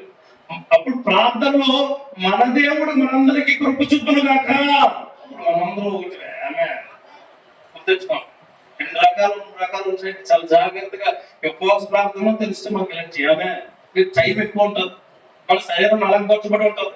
ఏం తిన్నామమ్మా అని అడిగితే ఏదో ఒకటి తినాలండి అంటే ఏంటి? కూర బాగాలేదు. అది ఏం తిన్నామమ్మా అంటే మటను తినాలని. నువ్వు బాగుంటే అందరికీ సేవ చెప్తావు, బాగాలేదు అనుకో ఏదో అండి. అమ్మ బట్టలు కొనుక్కోవడం క్రిస్మస్ కి అని అడుగుతారు. అంటే ఏంటి? మామూలు సిల్వర్ బట్టలు ఉంటాయి అన్నమాట. అది బట్టలు కొనుక్కోవడం ఎన్నే జీవం వెళ్ళలేదు. సౌత్ ఇండియన్ షాపింగ్ మాల్కి వెళ్ళాను, మాన్మార్కి వెళ్ళాను. ఎందుకన్నా చాలా కొన్నాను. ఏం చేస్తావు, వేసేసుకుని అలా తిప్పుతాను. ఈ కూడా చెప్తాను అనమాట. అంటే నీకు బాగున్నప్పుడు అన్ని అందరితో చెప్తావు, బాగాలేనప్పుడు కూడా దేవుడి విషయాలు చెప్పాలి. దేవుడికి ఇష్టం. బాగాలేనప్పుడు అడిగింది నయమే ఏమనంటే చూడండి 9వ వచనం చెప్పి ముగిచ్చేస్తారు. మీలో ఒక్కొక్కరితో పెళ్లి చేసుకుని తన ఇంట నెమ్మది ఉన్నట్లు యెహోవా దయచేయను గాకని వారితో చెప్పి వారిని ముద్దు పెంచుకొను. చాలండి, చాలు. మార్నింగ్ చెప్పిన దాంట్లో 3 విషయాలు చెప్పాను. చివరిది ఇంకా చెప్తాను. మొట్టమొదటి ఏంటి, సమృద్ధిని విడిచిపెట్టేస్తున్నావా? ఫస్ట్ మాట, నువ్వు విడిచిపెట్టేసాను అంటే తిరిగి లేపడానికి దేవుడు సిద్ధంగా ఉన్నాడు. రెండవది, అవిశ్వాసంలో ఉంచు విశ్వాసం వైపు వస్తున్నావా? ఒకవేళ విశ్వాసం వైపు రావాలంటే దేవుడిని విశ్వాసంలో తీర్చిదిద్దుకుంటున్నావు. మూడోది ఏంటంటే, తిరిగి వస్తున్నప్పుడు నీ కుటుంబం నీతో ఉందని అనుకుంటున్నావా? ఉన్నది ఎప్పటికీ అందుకంటే దేవుడు వారిలో ఒంటరైన వాడు 1000 మంది, ఎన్నిక లేనివాడు బలమైన జనమగను. నేను ఎక్కువ మాట్లాడుతున్నాను ఈ మంచి కాలంలో. అందరిలో ఉన్నవాడు దేవుడు ఎందుకు పడతాడు? ఒక్కడే దేవునికి ఇష్టపడతాడు. నీ కుటుంబంలో నిన్నే ఎన్నుకుంటాడు. ఆమె నీ కుటుంబంలో నిన్నే. అబ్రహాం కుటుంబం అంత పెద్ద కుటుంబం ఎవరిని ఎన్నుకున్నాడు? యేసేపుని ఎన్నుకున్నాడు బాగా. తర్వాత మోషేని ఎన్నుకున్నాడు. తర్వాత యెహోషువని ఎన్నుకున్నాడు. తర్వాత దావీదుని ఎన్నుకున్నాడు. తర్వాత ఇంకా ముందుకెళ్తే ప్రవక్తలు ఒక్కొక్కరిని ఎన్నుకున్నాడు. ఇద్దరు ఎన్నుకున్నాడు ఆయన. అస్సలు అస్సలు అస్సలు దేవుడు నామములో చెప్తున్నాం, ఎన్నుకోబడ్డావంటే వాక్యం బోధించడానికి కాదు, ప్రార్థనకు కూడా. నీ జీవితంలో మీ ఇంట్లో నువ్వు ప్రార్థన పరులు, నీ భర్త ప్రార్థన పరుడు కాదనుకో, క్రైస్తవులో నేను ఎన్నుకున్నాడు ఆయన. దేవునికి స్తోత్రం కలుగును గాక. చెప్పవాడికి చెప్పు, ఈరోజు ఉపవాస ప్రార్థనలండి, పక్కన కూర్చొని భోజనం పెడతాం. మధ్యాహ్నం వస్తాడు ఆయన. వస్తే భోజనం పెడితే అండి ఈరోజు మాట అన్నానంటే నన్ను ఎన్నుకున్నాడు దేవుడు మీకోసం చెప్పాడు. దేవునికి స్తోత్రం కలుగును. ఆహా అంటే ఆహా ఏహా లేవు అన్నాడు. అంతే అన్నాడు. అయితే ఏం చేయమంటావు అని అడిగేవాడు చెప్తున్నాను. దేవుడు నామమున నువ్వు వర్ధిల్ల పోతున్నావు. దేవునికి స్తోత్రం కలుగును. ఆమేన్. నీ మునుపటి జీవితం ఈ కొద్దు, దేవుడితో ఉండే జీవితం గొప్పగా ఉండదని చెప్పండి. అది నీ ఇంటికెళ్ళండి. మీ అత్తయ్య, మీ మామయ్య ఉన్నా, మీ అమ్మ నాన్న ఎవరున్నా, ఎలాంటి వాళ్ళైనా ఈ మాట అనేది చెప్పండి. ఏమని నయోమి లాగా వచ్చి ఆగి, నీ జీవితం నీది కాదు, దేవుడు ఇచ్చింది. నువ్వు ఎక్కడికి వెళ్ళా దేవుడు నీ మీద కృప చూపుతాడు. నువ్వు దేవుడి క్రియల్లో ఉండాల్సిన దానిగా ఉండబోతున్నావు. ఆమె ఆ క్రియలు దేవుడు నీకు ఇచ్చిన కాక. మధ్యాహ్నం నుంచి కూడా నేను సాయంత్రం కూడా దీనిలోనే ఇదే ఫస్ట్ అధ్యాయం 3 మాటలు 4 మాటలు చెప్తాను. 4 ఒక 5 రోజులు చెప్పుకోవచ్చు కదా. మీరు సిద్ధపడి రావాలి. ఎలాగంటే అది కూడా నేను చెప్తాను. సిద్ధపడి రావాలి ఎలాగంటే 3 ప్రశ్నలు ఉన్నాయి కదా. 3 ప్రశ్నలకు ప్రార్థన చేసుకోండి. ఏంటంటే, సమృద్ధిగా ఉన్నాను ప్రభు, నేను నాకు పర్లేదు సమృద్ధి. 2, అవిశ్వాసంతో పోరాడుతున్నాను ప్రభు. విశ్వాసాన్ని ఓడించేస్తుంది. విశ్వాసమే విజయంగానే తయారు. 3, తిరిగి వెళ్ళిపోదాం అనుకుని నా జీవితంలోకి నాతో కూడా ఎవరు రావట్లేదు, అందుకని నేను వెళ్ళకపోతున్నాను. వాళ్ళు కూడా నా వైపు వచ్చేలా తయారు. 3 కదా. ఈ